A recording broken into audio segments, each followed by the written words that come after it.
shot.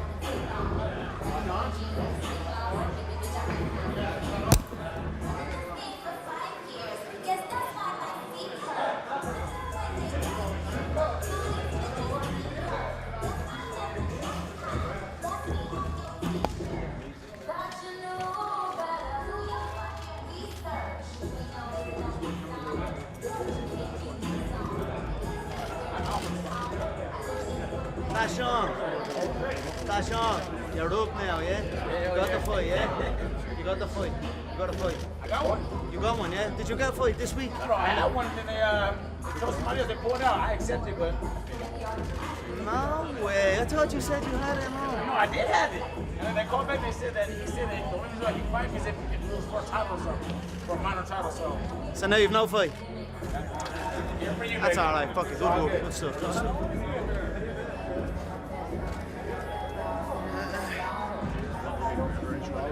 What? Record, innit? She made it for me, especially Donatelli. Fair play to her.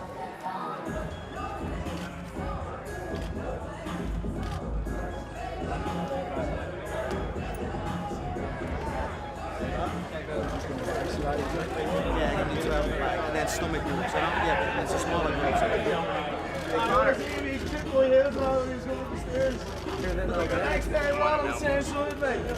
no, not yet.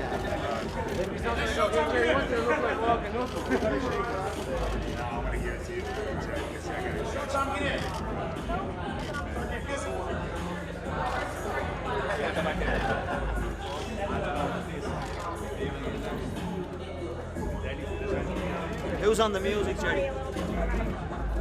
That's all right though. That's a good song. I'm just saying, who's on? It's just it's not the radio, is it? Who's on the music? No, that's all right. That's all right. But who's on it? It's just not the radio, is it? Very good, good, good.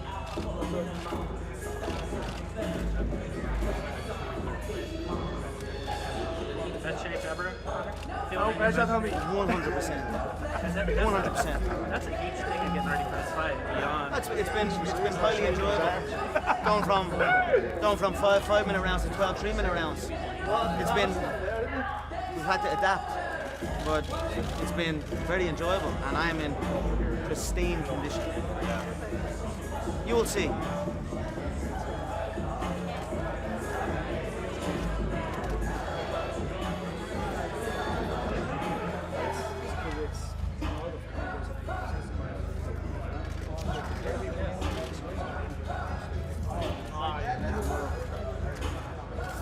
When did the law of attraction first become something you were aware of? My sister showed it to me originally. Sorry? My sister showed it to me originally. How old were you then? Fuck me, about 15. I'd say about 15, yeah. Did it resonate with you immediately? Nah. Really? No. I was like, shut up, you. But it did eventually, and then we've been working it since. When did it stick? When did it really start? When did you start to feel it? I don't really know. I just kind of, after hearing about it and then reading about it a little bit, start noticing it coming into play. Sorry? I just start noticing it coming into play. Like, for instance, rush. Let's say you wake up and you're in a rush. And if I felt that feeling where I was in a rush, I'd go outside the house and there'd be like roadworks or something on there. I'd be like, you know what I mean? So I'm at the track and that in, because I'm in a rush. Whereas I wake up and I'm chilled and I'm not in any hurry. It's like free roads. And I just start playing with it a little bit more then, and it just kind of took on a life of its own. How did you know it applied to this fight? Tom, give me a little bit. How did you know that it applies to this fight? To get on this fight? To get the fight, or Yeah, just to say like I this want has to do been it. this is a fight that's been in my crosshairs since Floyd's been opening his mouth. Simple as that. Not necessarily since he's been speaking my name, since he's speaking ill of mixed martial arts. He spoke very bad about the sport multiple times. You know what he said yesterday? He said if you go 12 rounds, it's a victory. He considered it a loss. You know what I heard him say yesterday? Nothing. I heard him say fuck all yesterday. I saw a man scared. That's what I saw. I saw a lackluster workout. I saw a man trying to talk himself out. That's what I saw.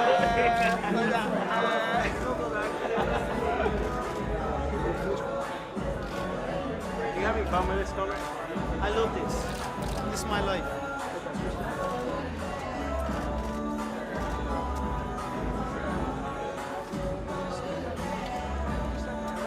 Is it really? I mean, is it Conor versus Floyd, or is there a UFC versus boxing element to There's this? many variables to it. There's many verses to it. Let's be real. Yeah.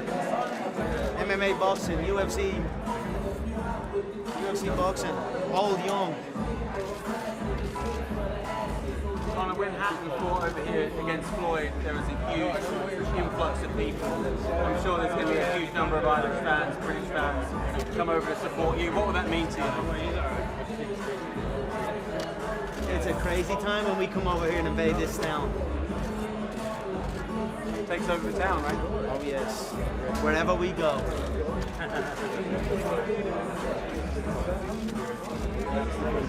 Perfect.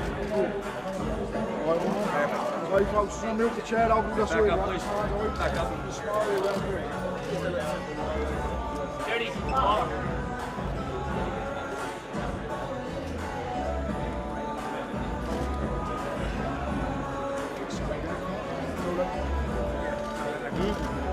What are you going to show today? We're gonna walk today. Like every day.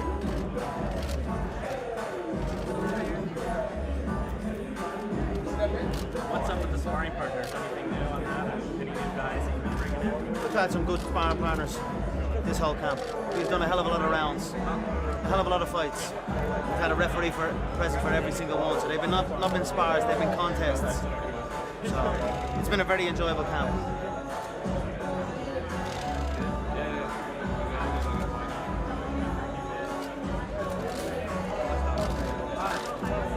Make that in social media. You already surpassed him on Instagram.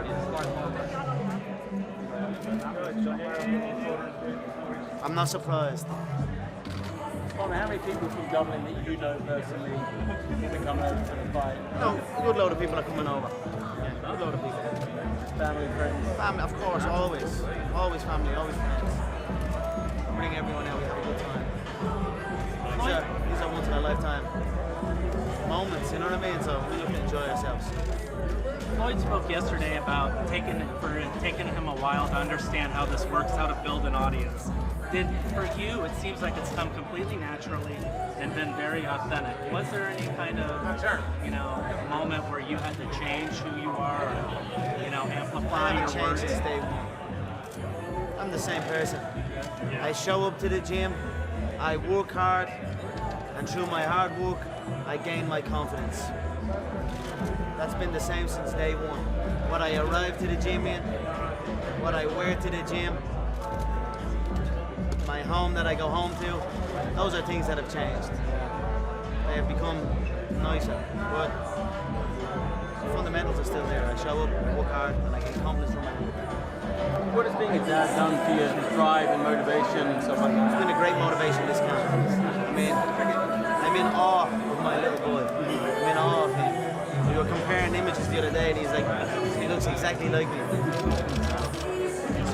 I'm very happy about that. Yeah, that's cool. So we've been working him. I've been training him since day one, and I will continue to train him. We've been freeing up his body, trying to get him switched on from the bell. He's very alert for a 3-month-old baby. We have this thing where you put around the head and he can float in the water. And he floats in the water and his whole body is moving and he's essentially swimming. So it's pretty good to be playing with something with this, like, you know what I mean? It's something new for me. He won't remember this, but do you look forward in future years to watching with him, telling him? Of course, that's one of the things I look forward to the most. To show him back my whole career, this crazy journey I've been on, and to show him all the hard work and sacrifice that I've put into this. Because a lot of hard work and a lot of sacrifice has gone into this. So he will come up surrounded by many luxuries, but he must always be a honest man, and he will always be let known that it's hard work that achieves this. And in order to achieve great things in this life, you must work hard, and that's the message that I wish to give my son. I will give my son. There is, I know you don't want to lose this fight, but does it help you at all? There is almost like a nothing to lose element to this for you. Does it help you stay loose and just, train and get in the best condition you can be and just be as ready as you can without the stress or pressure that maybe is sometimes attached to a UFC fight? The word doesn't even come in. The word isn't even in my vocabulary. I am here to win. I am preparing to win, and win in devastating fashion. That's where we're at. I don't care about the money, I don't care about any of that. It gets to a point where the money is just up here, and it goes right up the top. It's always up there. So I'm at that stage now, forever money. As long as I make my correct decisions and don't make stupid decisions, I'm set for life. So I've gone past the stage where this is for money. Do you know what I mean? Not that the money is never important, you know what I mean? It's important, but it's not. That's a great point. Every time you fought, it seems like it's amplifying and ratcheting up from, featherweight, Aldo to the lightweight belt to now This is legacy. This is people doubting me, questioning my skill set, talking as if I'm a novice, talking as if I haven't been doing this my entire life. I've been fighting since day one, and I'm the best there is. So I can fight in many forms. So we're going to prove this. This here is Bruce Lee shit. That's what my mind is. Well, Vince McMahon did that walk for years and no one copied it. You started doing it, and football players, NFL players, everyone started doing it. What else does that say? What? I perfected it. Now Vince is a legend. I love Vince. I love Vince McMahon. He's a mad bastard, isn't he? It's a mad game. Huh? Have you ever been back to have you been past the Dole office in Crumlin since you took your last check from there? You see it when you go back home? You know what? I always make a point to see it. Really? I always make a point to look back and to reminisce and to pinch myself that I'm in this position. But never stare. If you stare, you stay there. So I look, I pay homage to it, and I use it as fuel to keep going and never become complacent or comfortable. What does it mean to you, the love and respect the people of that area in particular have for you? That's my people. That's where I'm from. I've never changed. That's anyone. I've never changed. Money's never changed me. Are you long with Tony? Huh? Now. No, Johnny.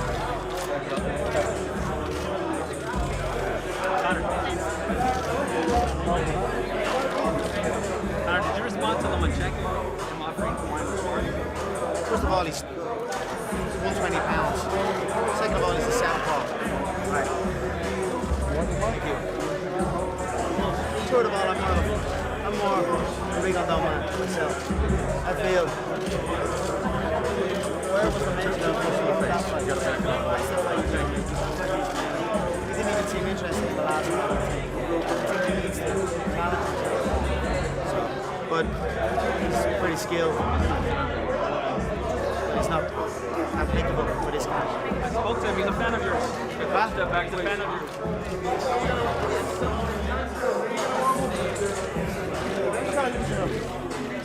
Look at that water.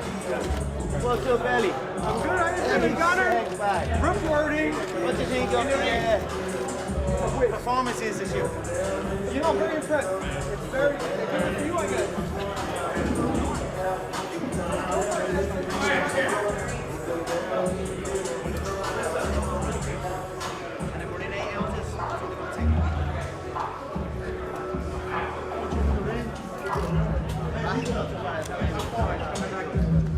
Hold on, I'm gonna go for a pitch real quick. Yeah, hold on to that charge, please. You got it.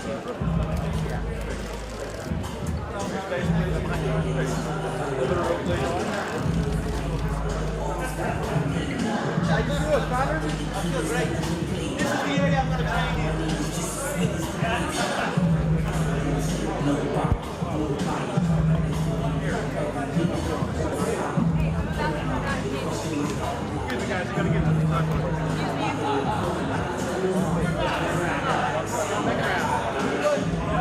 Wow, this is. You hear me? Come on, man. We're not a building.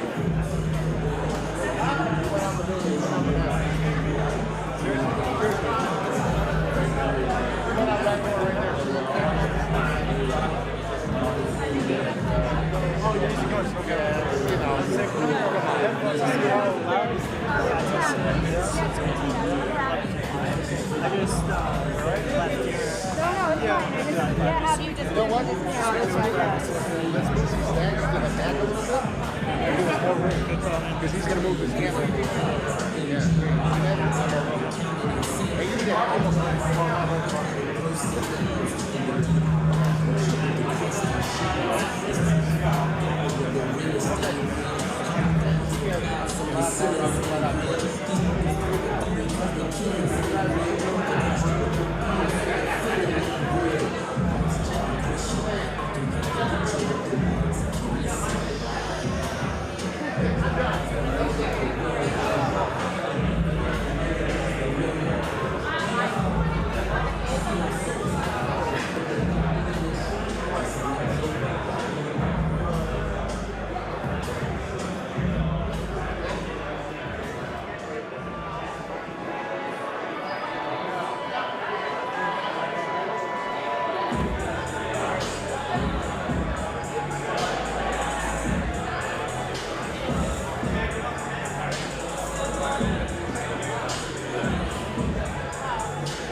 I look forward to talking to you after the fight.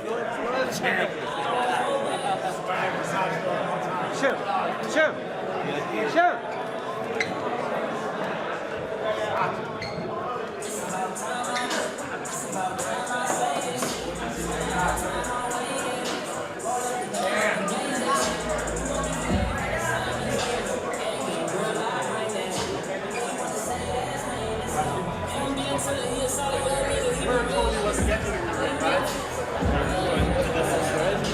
This rings for the collapse.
I don't mind just coming close.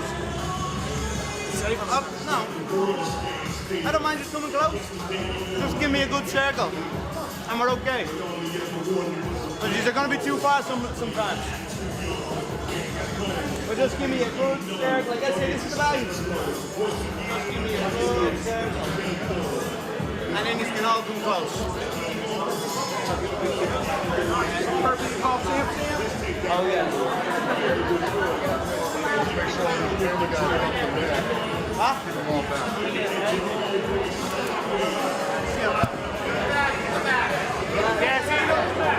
Yeah, look at that. They're going to be blocking each other and all. So everyone on the back.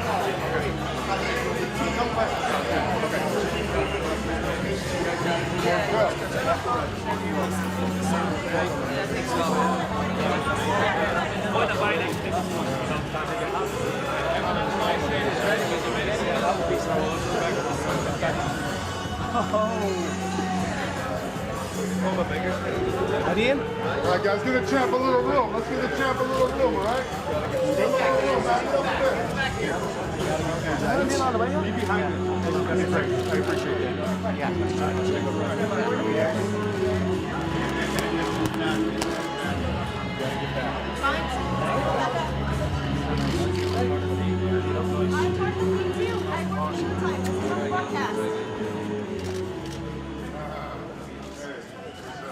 You got tape on me, yeah?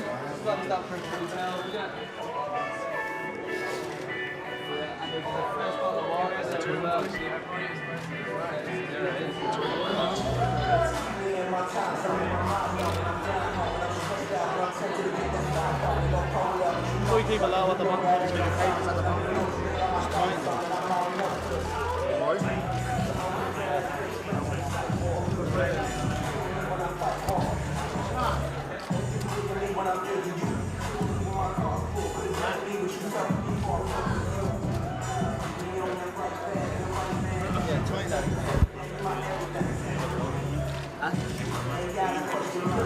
So I'll just need a towel around. Yeah, I'm done on towels. See, Roddy, Joyce, Adam.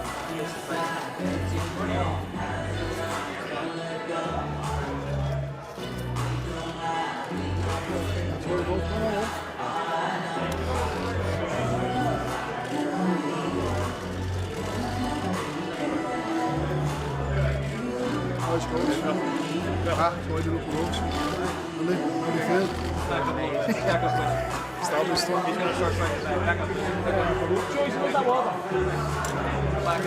I need a little bit more. Bit more space, guys. Bit more space.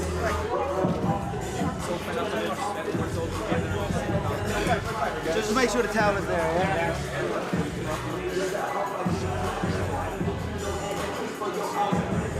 Alright, 12 3-minute rounds. Oi, Doug. Alright. Round one.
Start strong.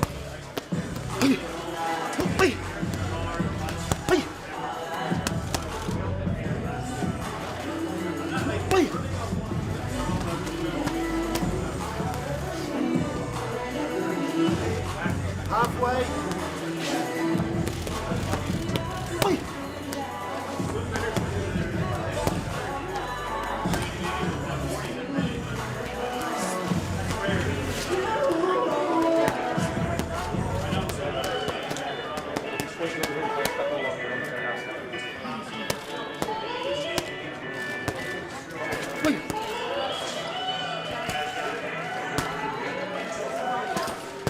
One minute.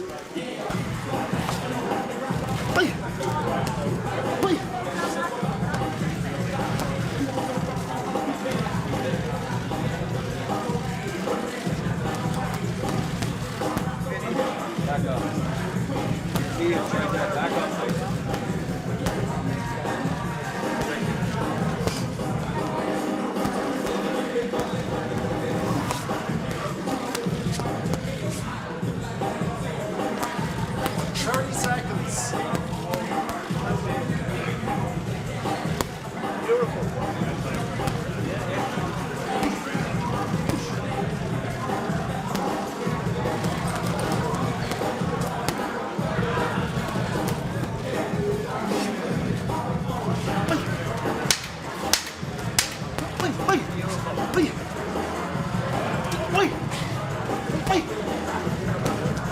Time.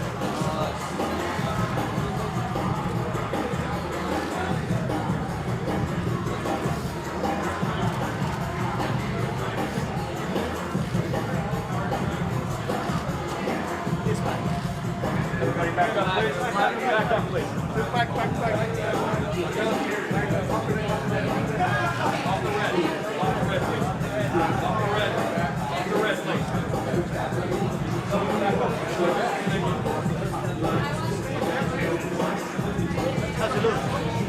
How's it look?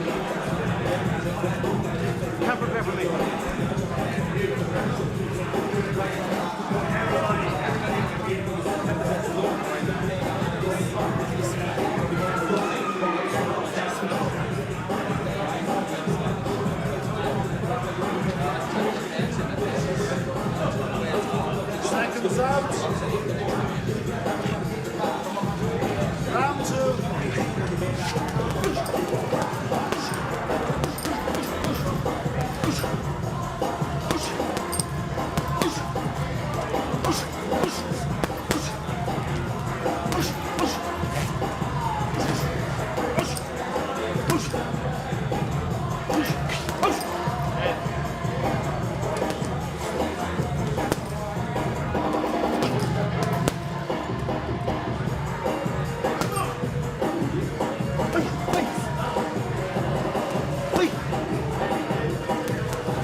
Call you when you win, other than champ.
fight like the notorious Conor McGregor.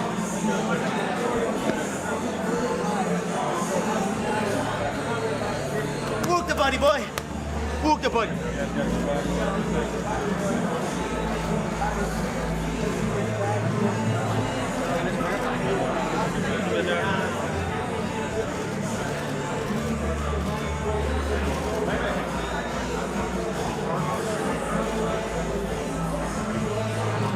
Seconds out. Round 4.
Halfway.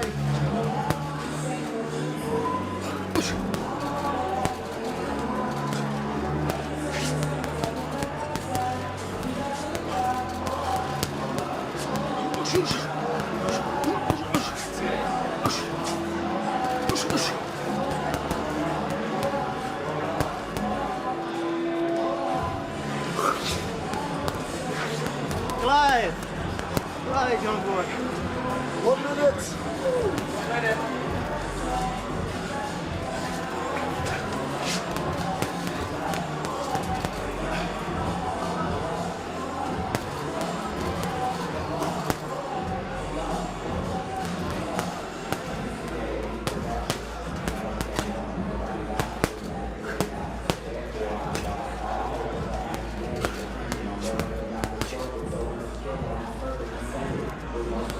Seconds.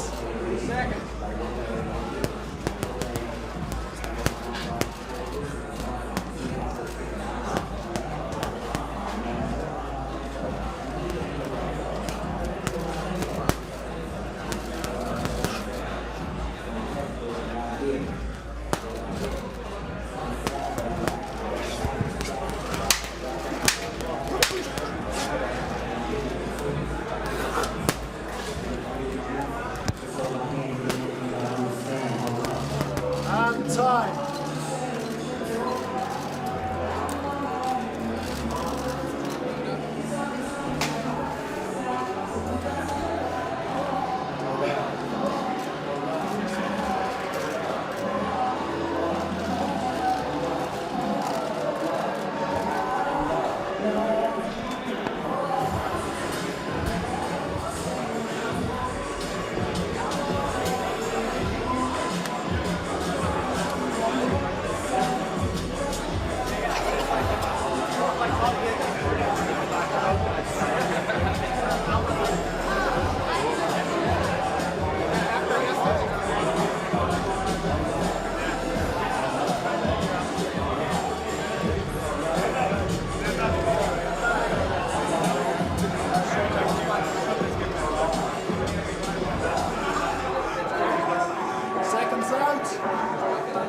You're saying the boxing ring canvas. It's like quicksand. Quick move.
Wait. 1 minute.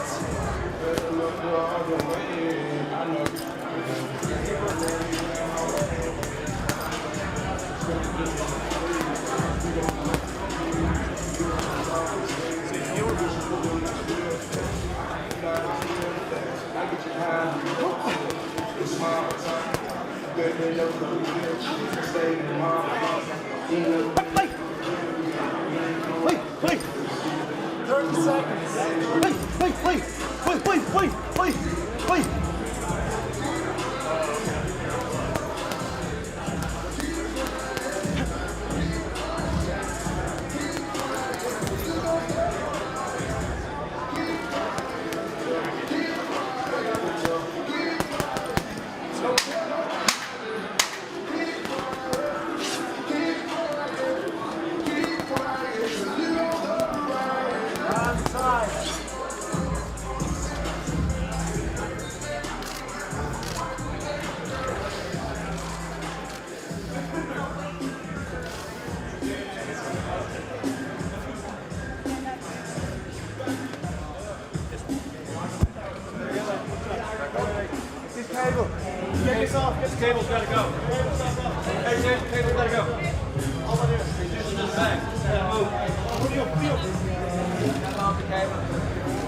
30 seconds.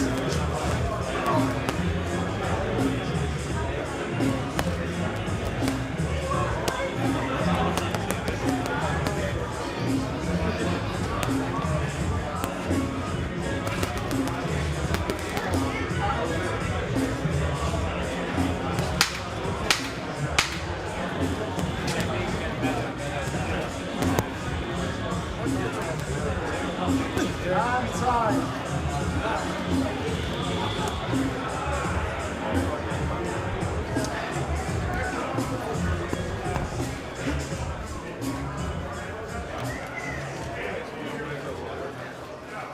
Count them punches.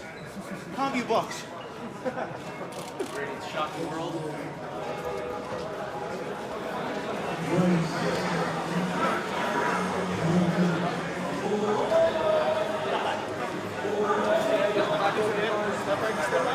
Back to the bags, please. Back to the bag. Back up behind this bag. Behind the bag, please. Happy to the body there. Yeah, let's try and get these dudes back. You're going to have to go for one. Maybe I'll do.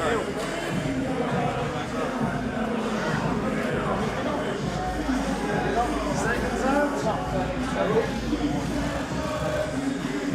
Round 7.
Seconds.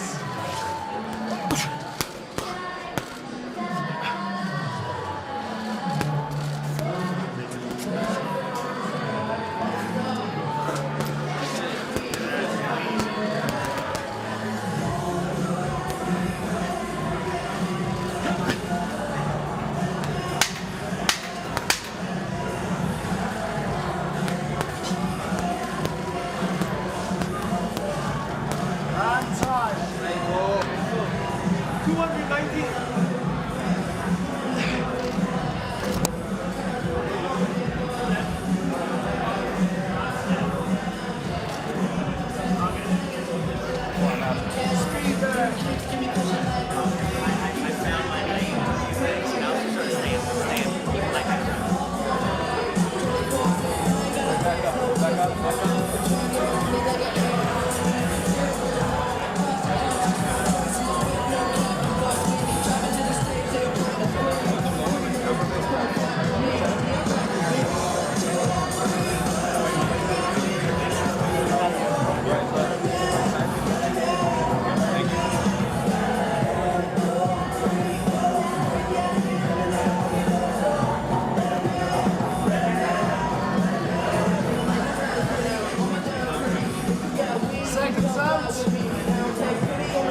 Seconds out.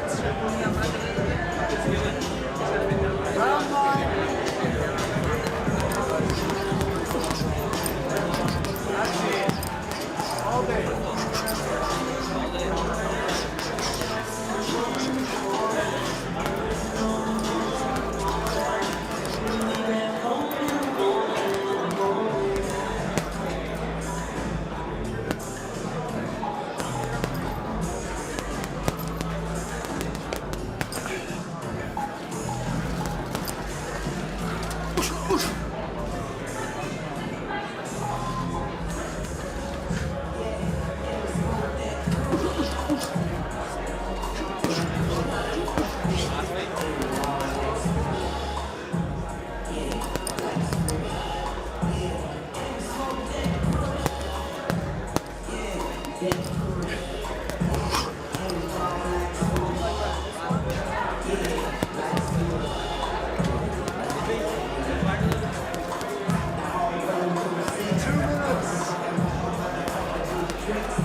was easy.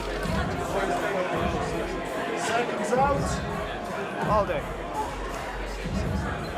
Round 10. Yes. That's it. Push, push.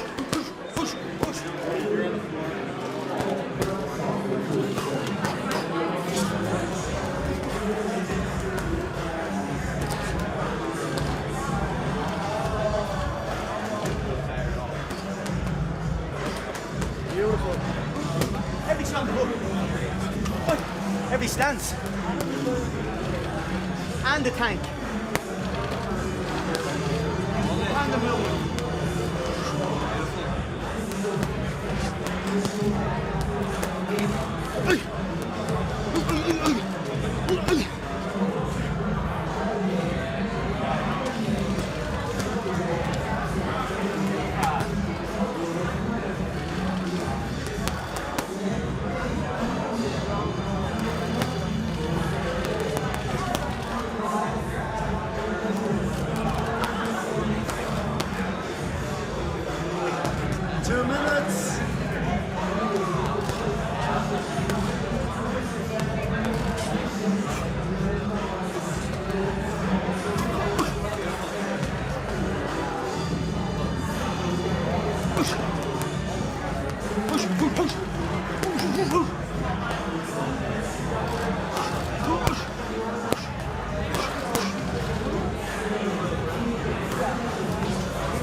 King McGregor.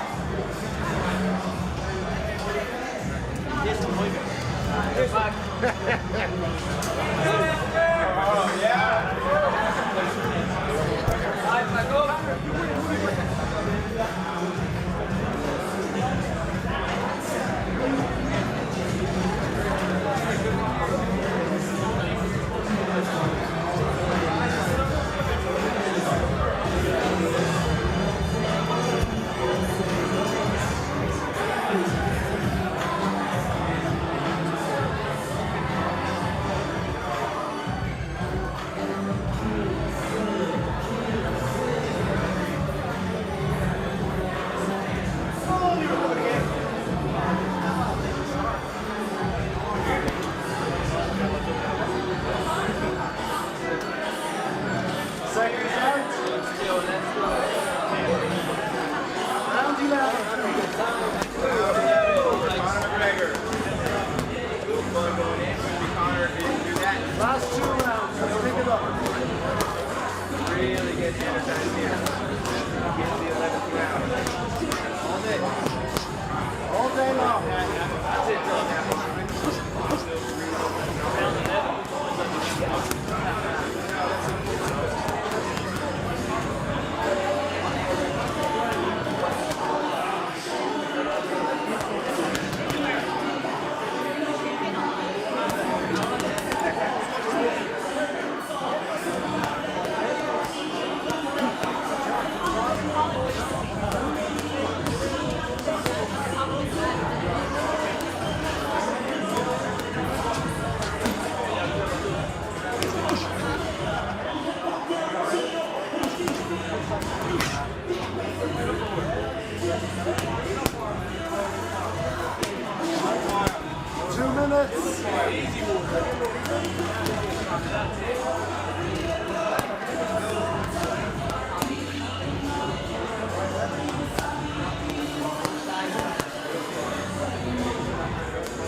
seconds. Let's go. All day long.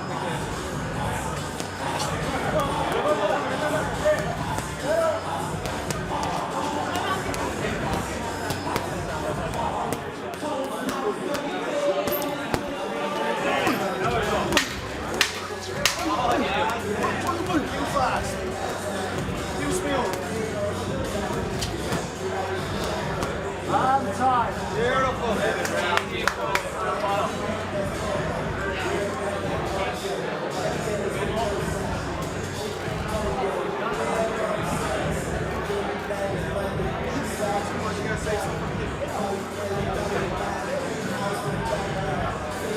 This should be pay-per-view.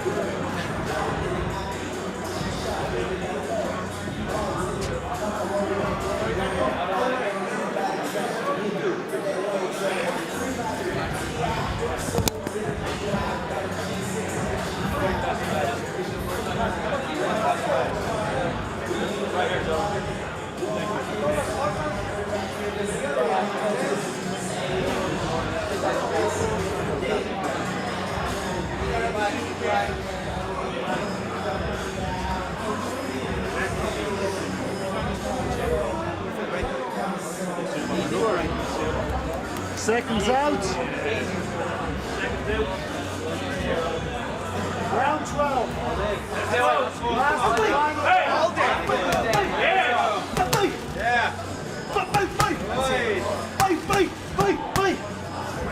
Easy move.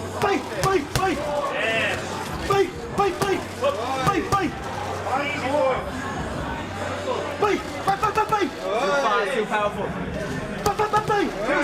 Too fast. That's it.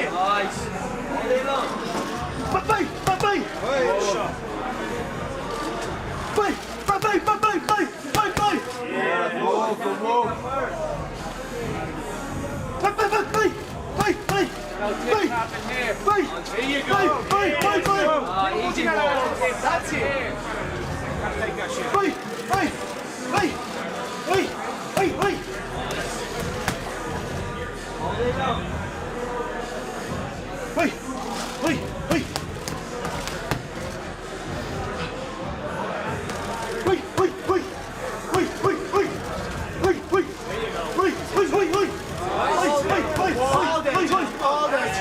All day. That's it.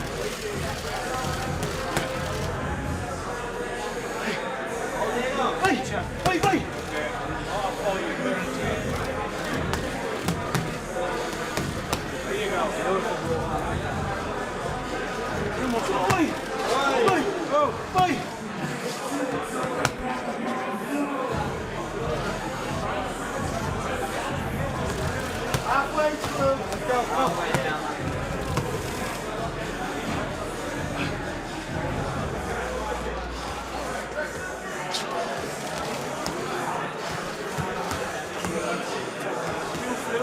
Ready, shot.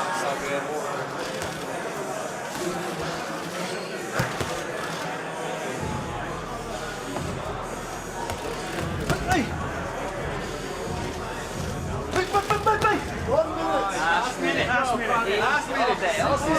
Hey, wait. Oh, yeah. Here you go.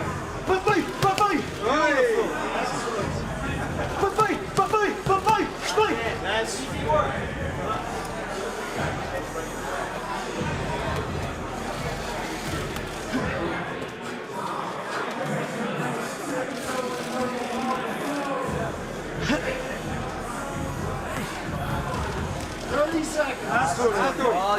All day.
That's real work.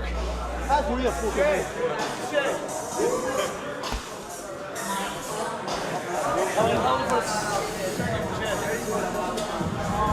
He's not here. That's an engine.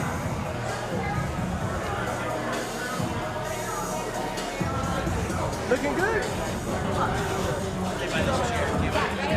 Alright, good. What do you want to do now? One more round? That's 12. Second practice tonight. What time is it? Chris, got to back up. Room, please. What time is it? Give us a room. Step back, please. Step back. 5. On the dot. Just gone 5. Half 11 second practice. 4 o'clock on the dot. So take him off.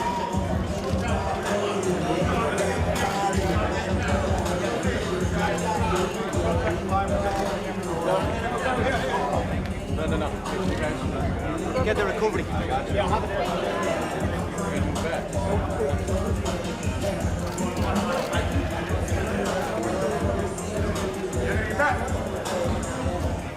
Noisy. Recovery. Yeah. Hey, put them away. I don't want to lose them. They always go missing. Give them to Jay. Right there. Just give them to Jay to put away. They're going missing, trust me. Fuck that. Thank you. You take the boy out crumbling, can't take crumbling out of the boy. You don't switch out for that gear. No, not yet. Back up, please.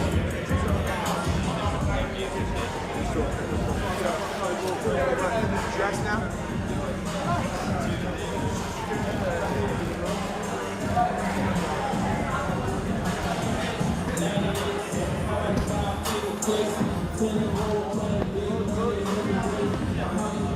Get the mirror out.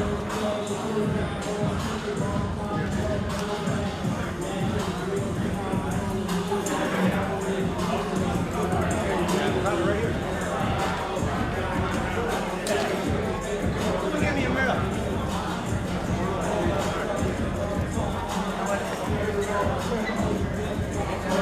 UFC belt. Mirror. Check that hard move. Get me a mirror.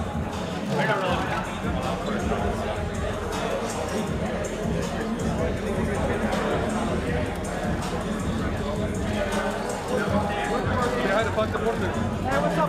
Fuck the bullet. Okay.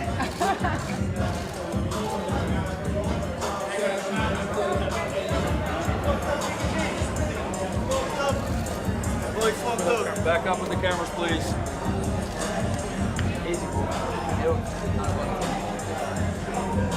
That's venom. Yeah. That's venom. It was over after the first 2 rounds.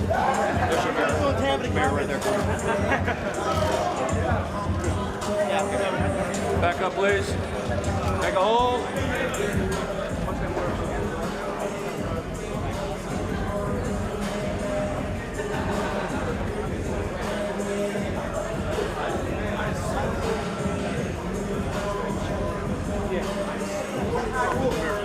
That's hard fucking work. Look at that. That is hard work. You can't deny the work I put in. Not one of you fools can deny it. All writing me off every bleeding article. Let's see who's writing who off August 26th. Let's see who's writing who off. 'Cause I own the game now. I own this fucking game now. Conor, will you defeating Floyd Mayweather be the biggest upset in sports history? In all user mind, in my mind it's an easy fight. If we go 8 ounces, he's not going 2 rounds. So, there you go. Where do you get that self-belief? Hard work. I get it from the work I put in. Like what's see these shorts? Dolce. The nice Andy. Fucking brilliant. Don't act like you're not excited by all this. Don't act like you're not excited by all this. He's a sick of the boxing game, you know it. He's a sick of everyone in the boxing game. Same shit, same boring shit. You are all highly excited by this on the boxing side. So I just want to say to all of boxing, it's okay to love me as much as I love me. It's okay. Let it go. Take a hold, please.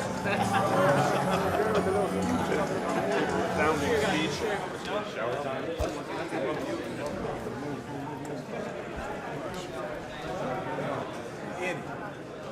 it's the person they're on show. Custom made from Give us it. Give us it. I want to walk from the ring to the stairs in it. Fuck that. Hey, bring it forward. Bring it up then.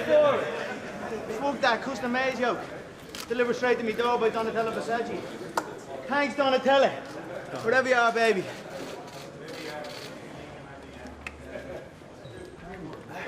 Good stuff, that Sean. My man. Good sparring partner here, that Sean Johnson. Sparring's been going well? Very good. Tiernan and Bradley, another solid sparring partner. Come in and they can last. Some people can't last, and I don't blame them. This life's not for everyone. This is a ruthless life around here. We show up and we fight. We show up and we fight. If you can't hack it, get your jacket. I guarantee it ain't one of these. Because quitters don't get these. Is it safe to say that Conor McGregor not only rules MMA, but is also becoming Fight game. a man of boxing? The face of the fight game, period. And I'll rule over both with an iron fist, an iron left fist. But if you sweat the left, you'll eat the right. Well, how do you feel about making history? You're definitely making history, McGregor. Again? Again. I'm making it every day. Every day we're making history. Yeah, you stand. I've so many firsts, I don't know. So many firsts in my record, in my career. Well, how you stay hydrated? So many first round finishes. And trust me, if we're 8 ounces, I'm struggling to give him 2 rounds.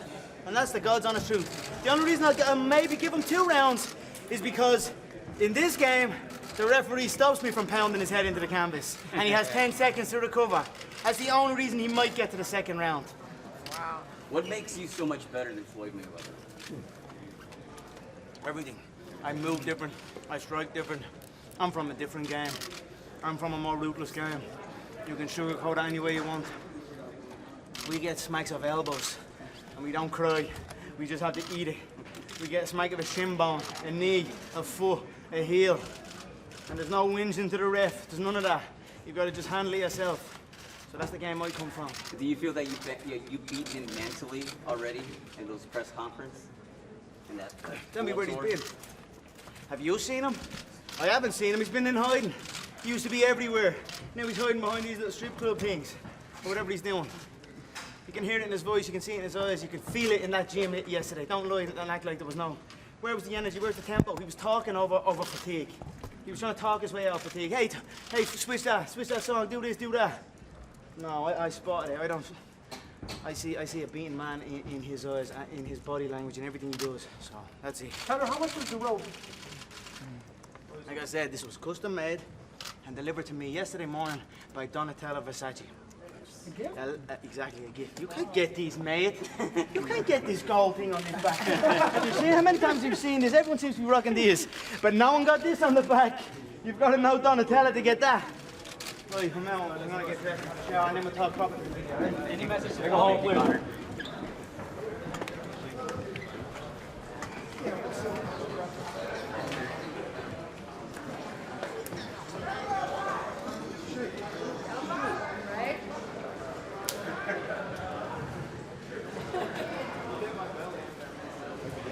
We're crossed too many times.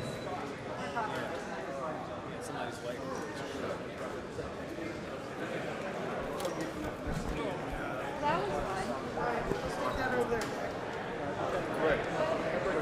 Now, what about you for next? Just help Andy over there with,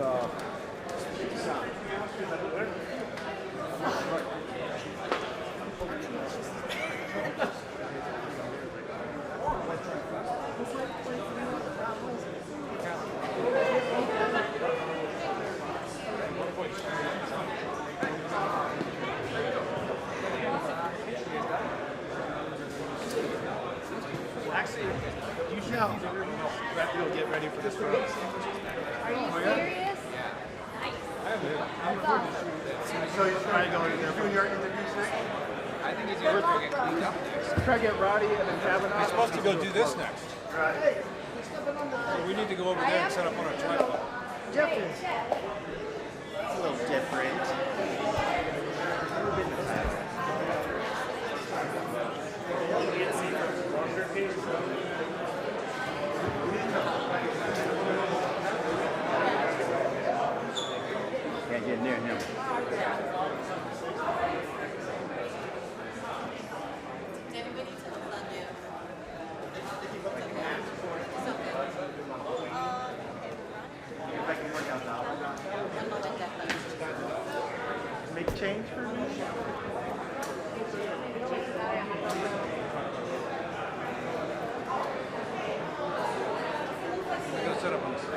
Yeah, this sticks early.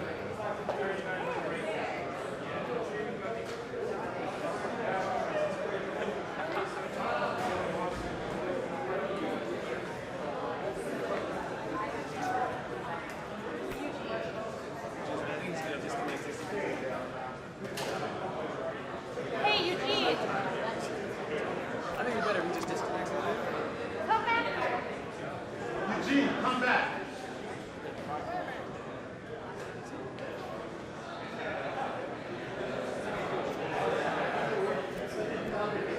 Hey, Lita. I was thinking unplug me, but.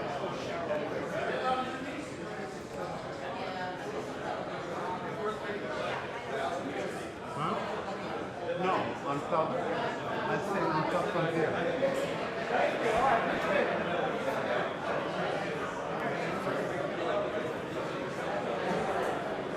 It's like a fucking rat's nest, ain't it?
Alita is texting to ask for an Apple Box.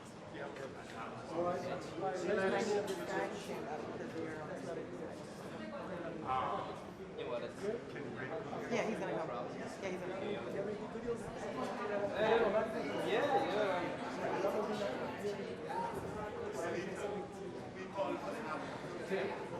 Z.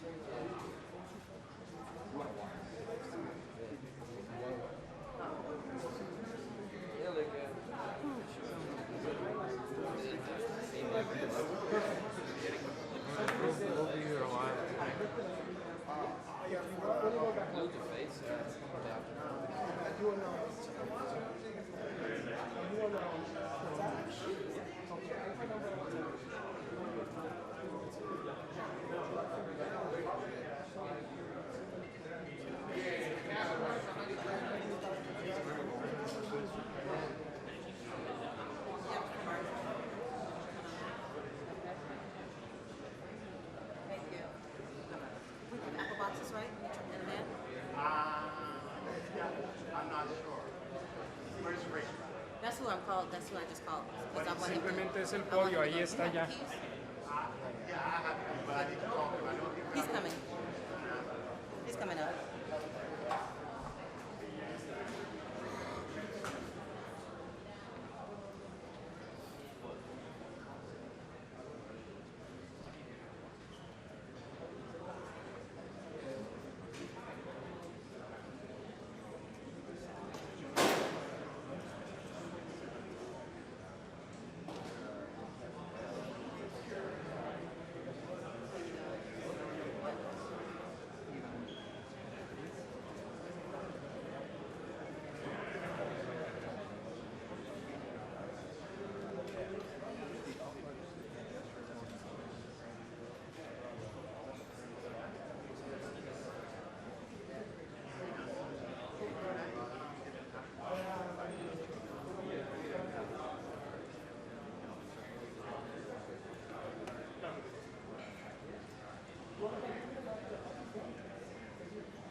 You have a full or?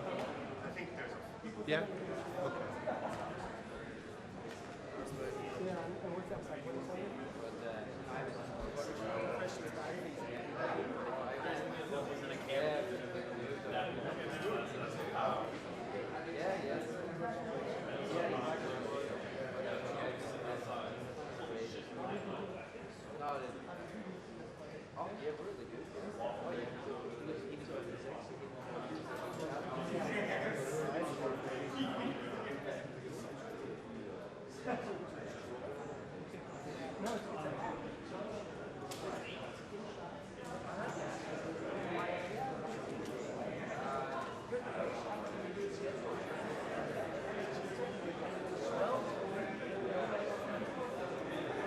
They know there's a window. Oh, because if only one of them, yeah, they can create a stadium.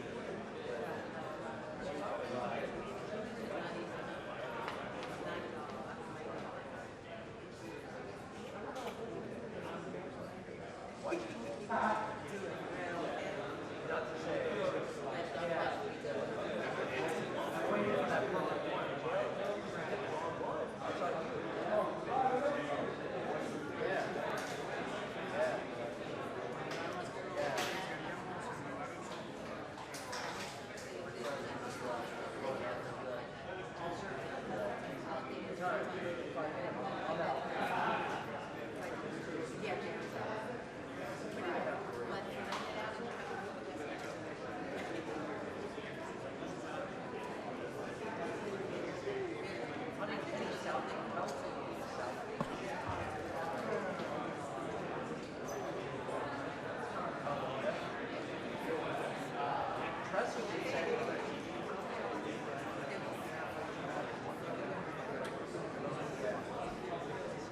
yeah, that's right.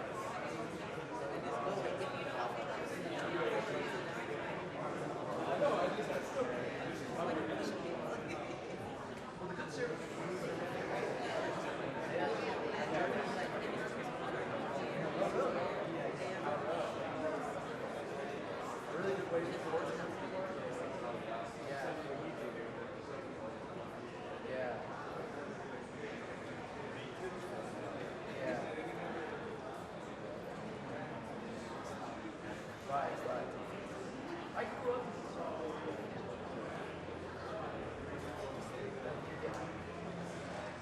I did what I had to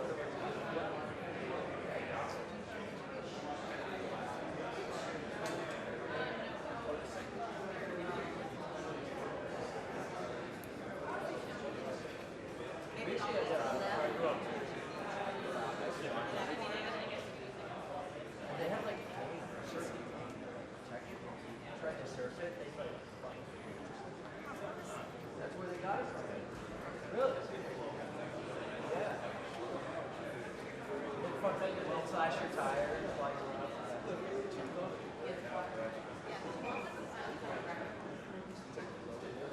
protect you.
Sunlight. Feels like somebody feels like somebody put a cigarette.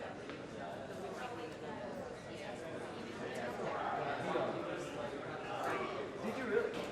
What was that? What? Yeah, it's getting there.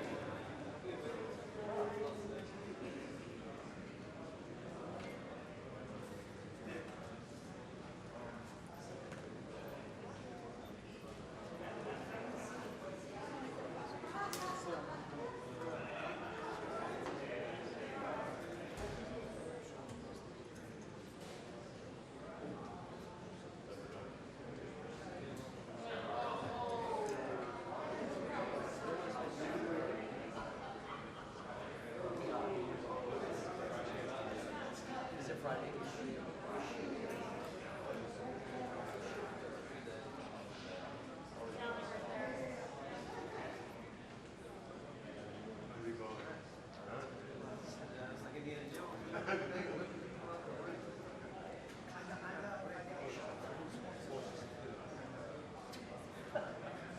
He's like, yeah, count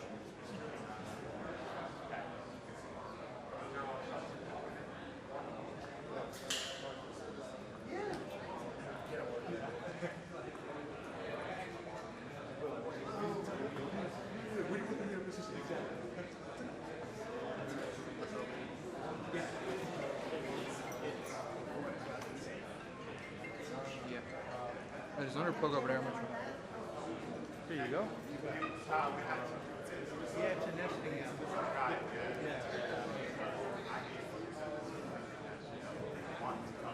I know. I didn't think anybody should want those. It's a good idea. But if it doesn't come out. Yeah, you should have some sort of latch that we release to make it come out. some. But yeah, that's what they have is really pretty weak.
I look like I'm thinking of me. I'm just like the worst. I think I was thinking like, hey, I'm not gonna provide. That's the thing. Next up, I'm not gonna.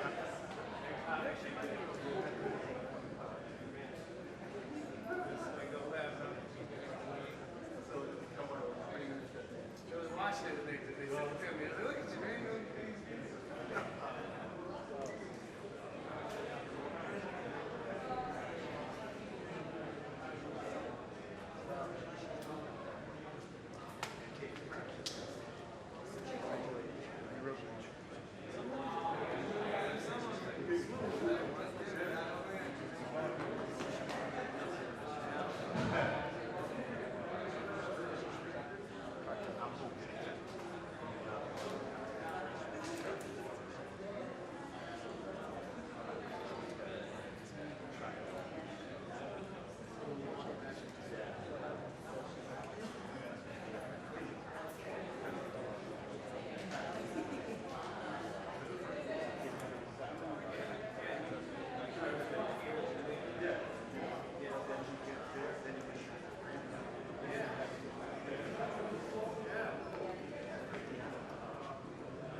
Yes, let's get in. I'll get a clip. Do you know enough of it?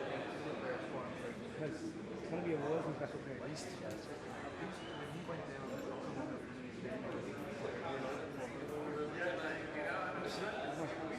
Are you going to ask me the question? Just need your pictures? No, get his card.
Yes.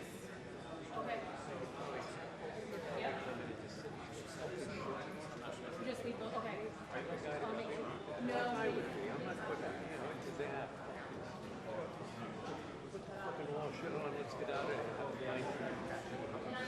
To what?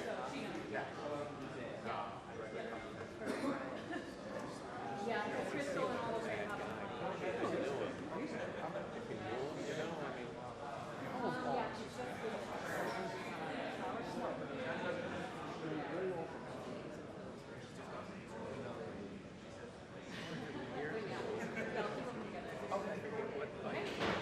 After a fight, he had a white suit on, and he came to watch it. And he flew to Christmas. And there were a couple little kids there. And he was, no, he was not. He was nervous. And he was from, I watched him. And I could see he was from nice kids, you know, that's what made me like him.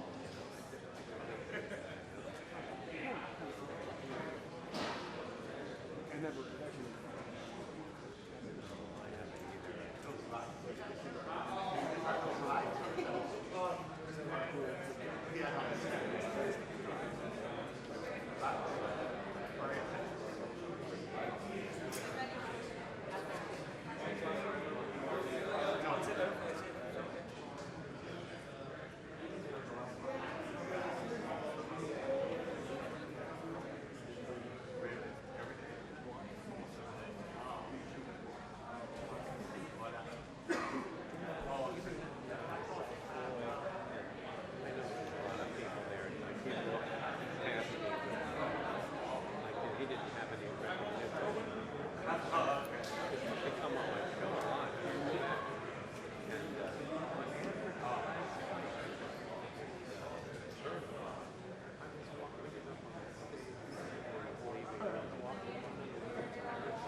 Like making out, and sometimes I can't, I don't hear everything because I'm thinking about something, I'm trying to get in, and you know. He was like psyching himself up. Give him a book.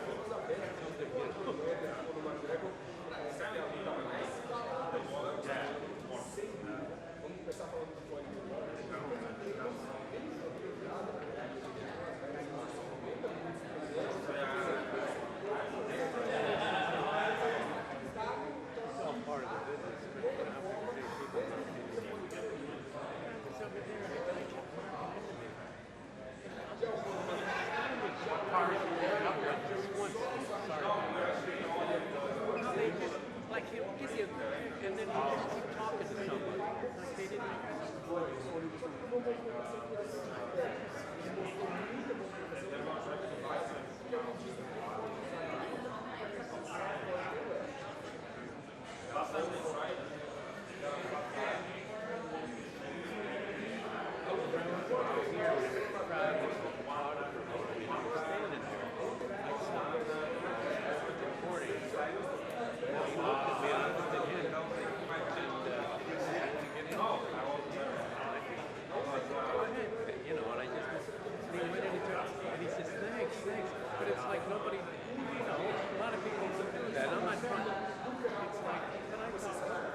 I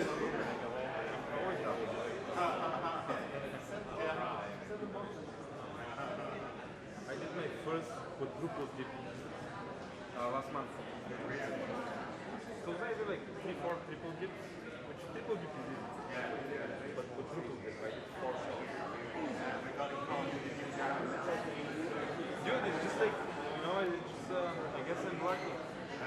But like everything varies like 2 hours, 2.5 hours. I go to this and this, then I go to my show, then showtime and like 4 shows. So this doesn't start to like 7 minutes. So I can get like an 8. Huh? It depends. Probably sometimes like an hour, 2 hours, sometimes to like 12, 1. Then I go to bed like. It's not my fault, man. The schedule. The schedule. They're not my team, so I'm not taking credit. It just surprises me. I have my family, a lot of my family. But in that center, I'm like,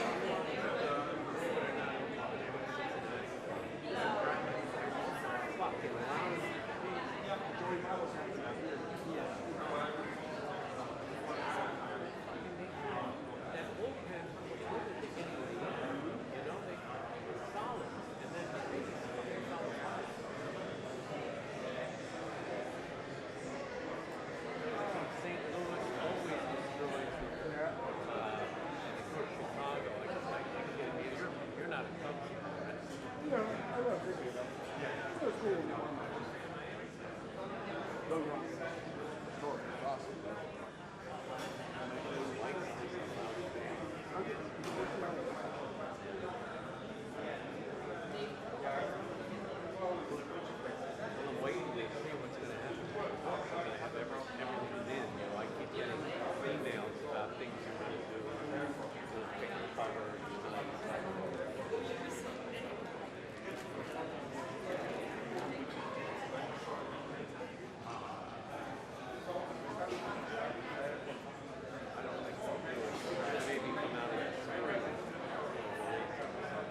how that is.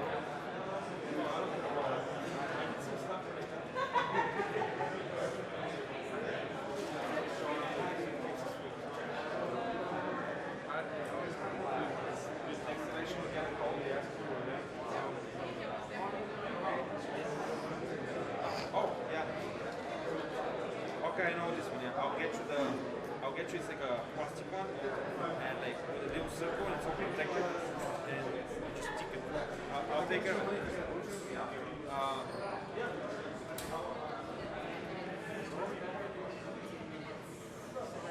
I did not.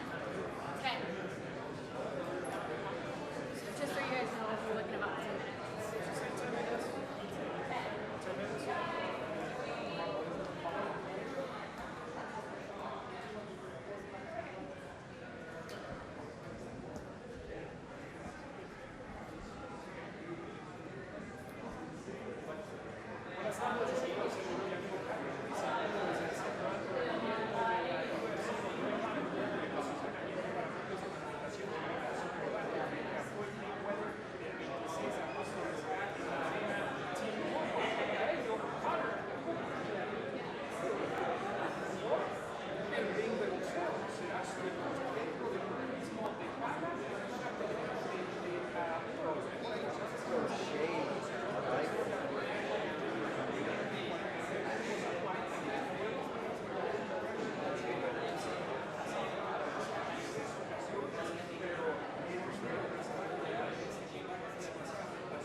And I'm like,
said he was like almost got that before we had enough stuff to say because they kind of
Okay.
We're moving the next one for 2.5 hours.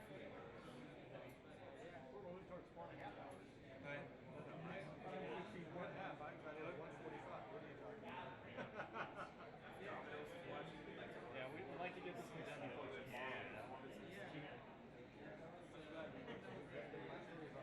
West Coast, not East Coast.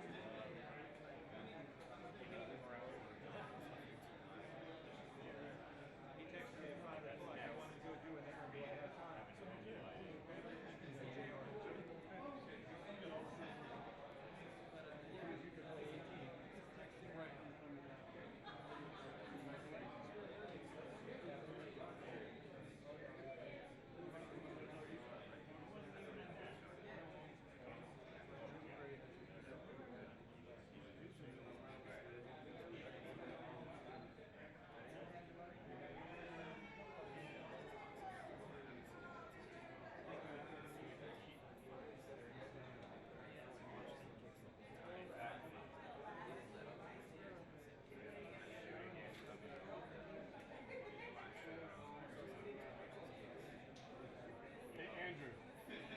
Andrew, you know what would kill on the Mac Life?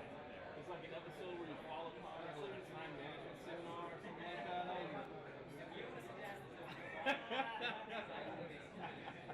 I think that would crush it, bro.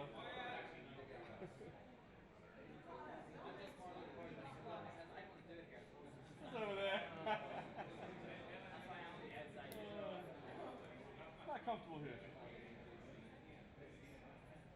I don't think we should be joking about Yeah, that. 'cause exactly. Don't give me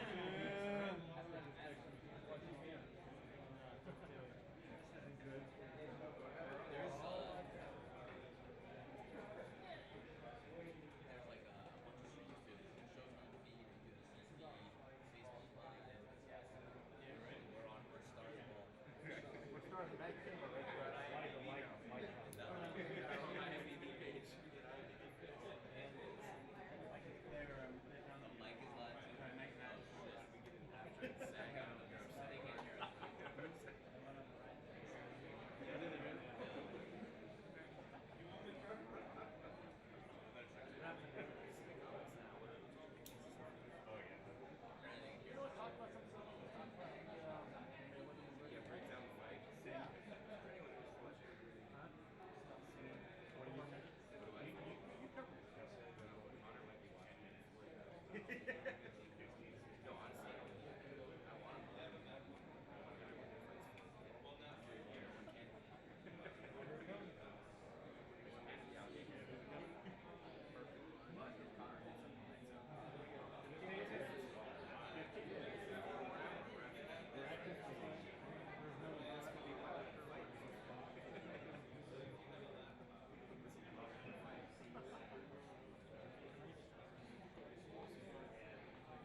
Yeah, Brandon.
Is it just over here? Right ahead. Over here to the right hand side. Yeah, yeah. Mama Bear. This is Daddy's work. This is Daddy at work, buddy. Yay! Here, there, you take a measurement. Okay.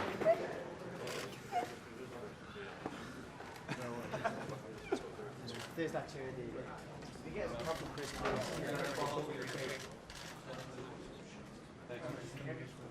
Excuse me, make a Thank you. Good, Chair. Thank you. Good. Yes. This is a different one.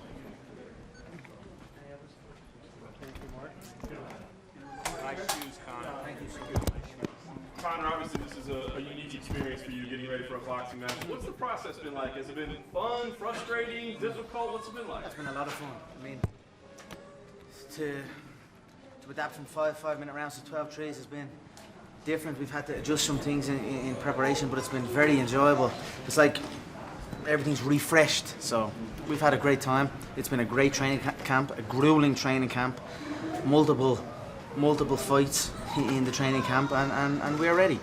What's the process been like in terms of becoming a boxer? Because some people are saying, you know, it might be better for you to not try to actually become a boxer in this short of time, but do what you normally do and just adapt a little bit.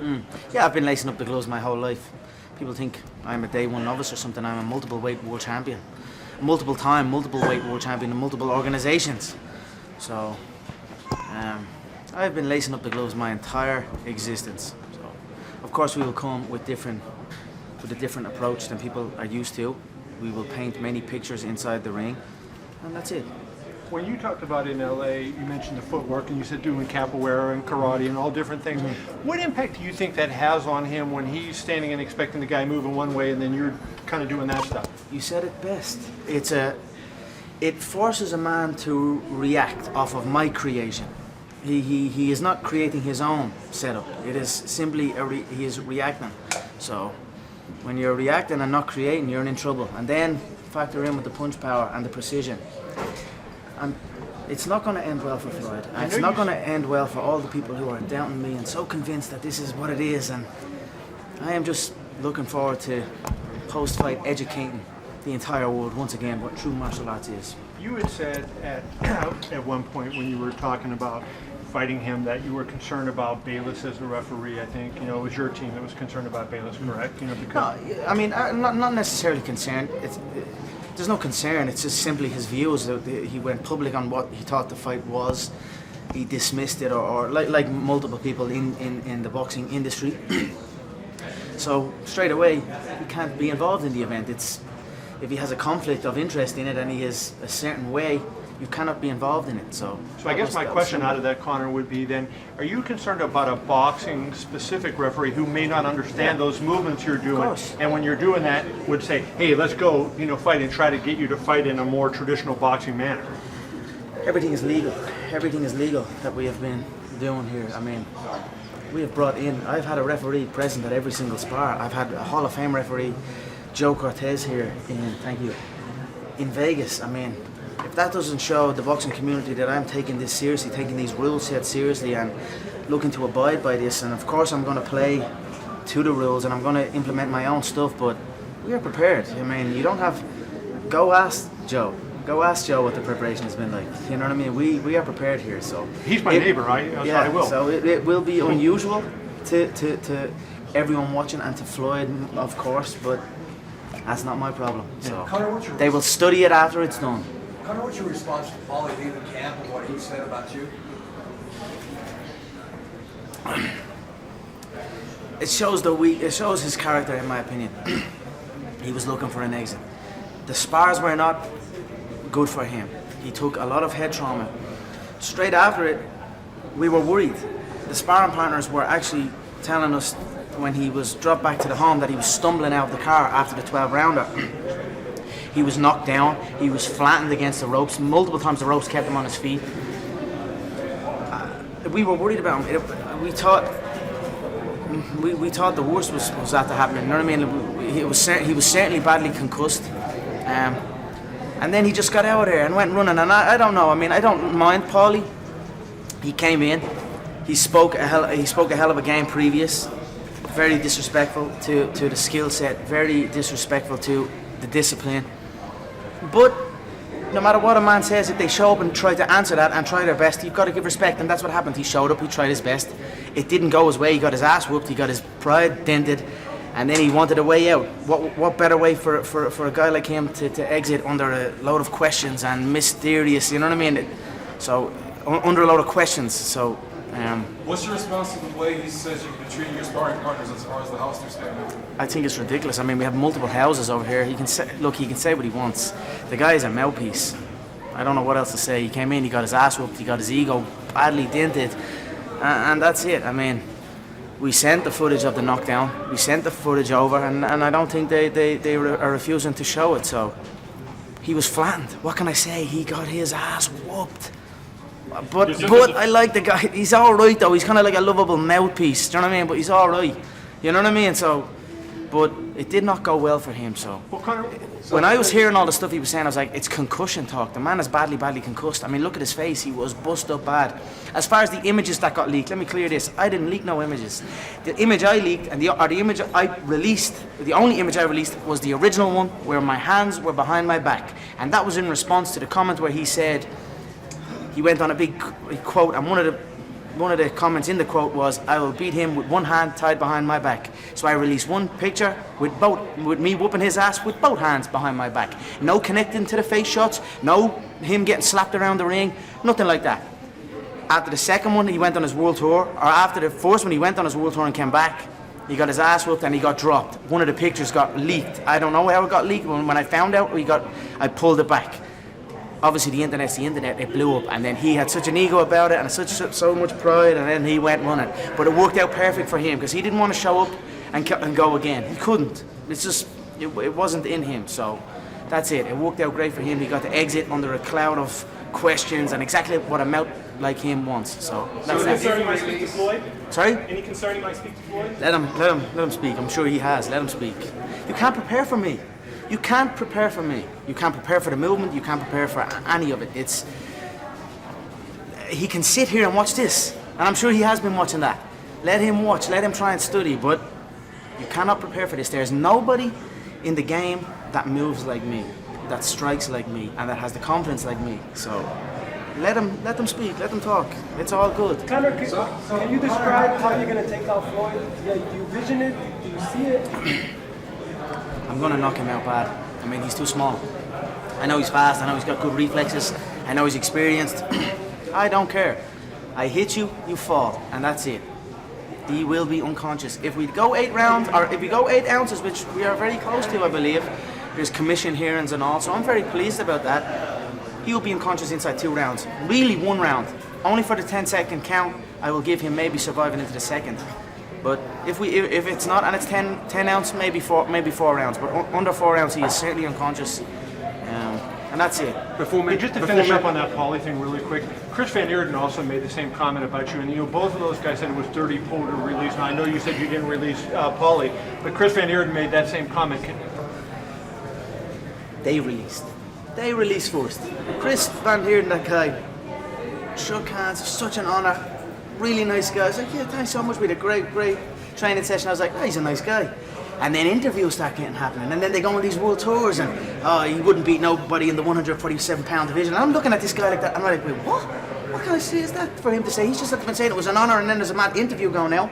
And then I'm like, we had the recordings. I'm like, let me see that, because I actually hadn't even seen the spar back yet at that stage. It was like straight away when I left the place, it was like interviews and all this. I mean, this comes with the territory when I'm at this level, so I get it.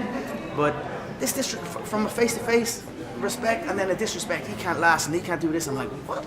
And I asked to be shown the rounds, went back and looked at the rounds, and I'm watching the boy get his head slapped around.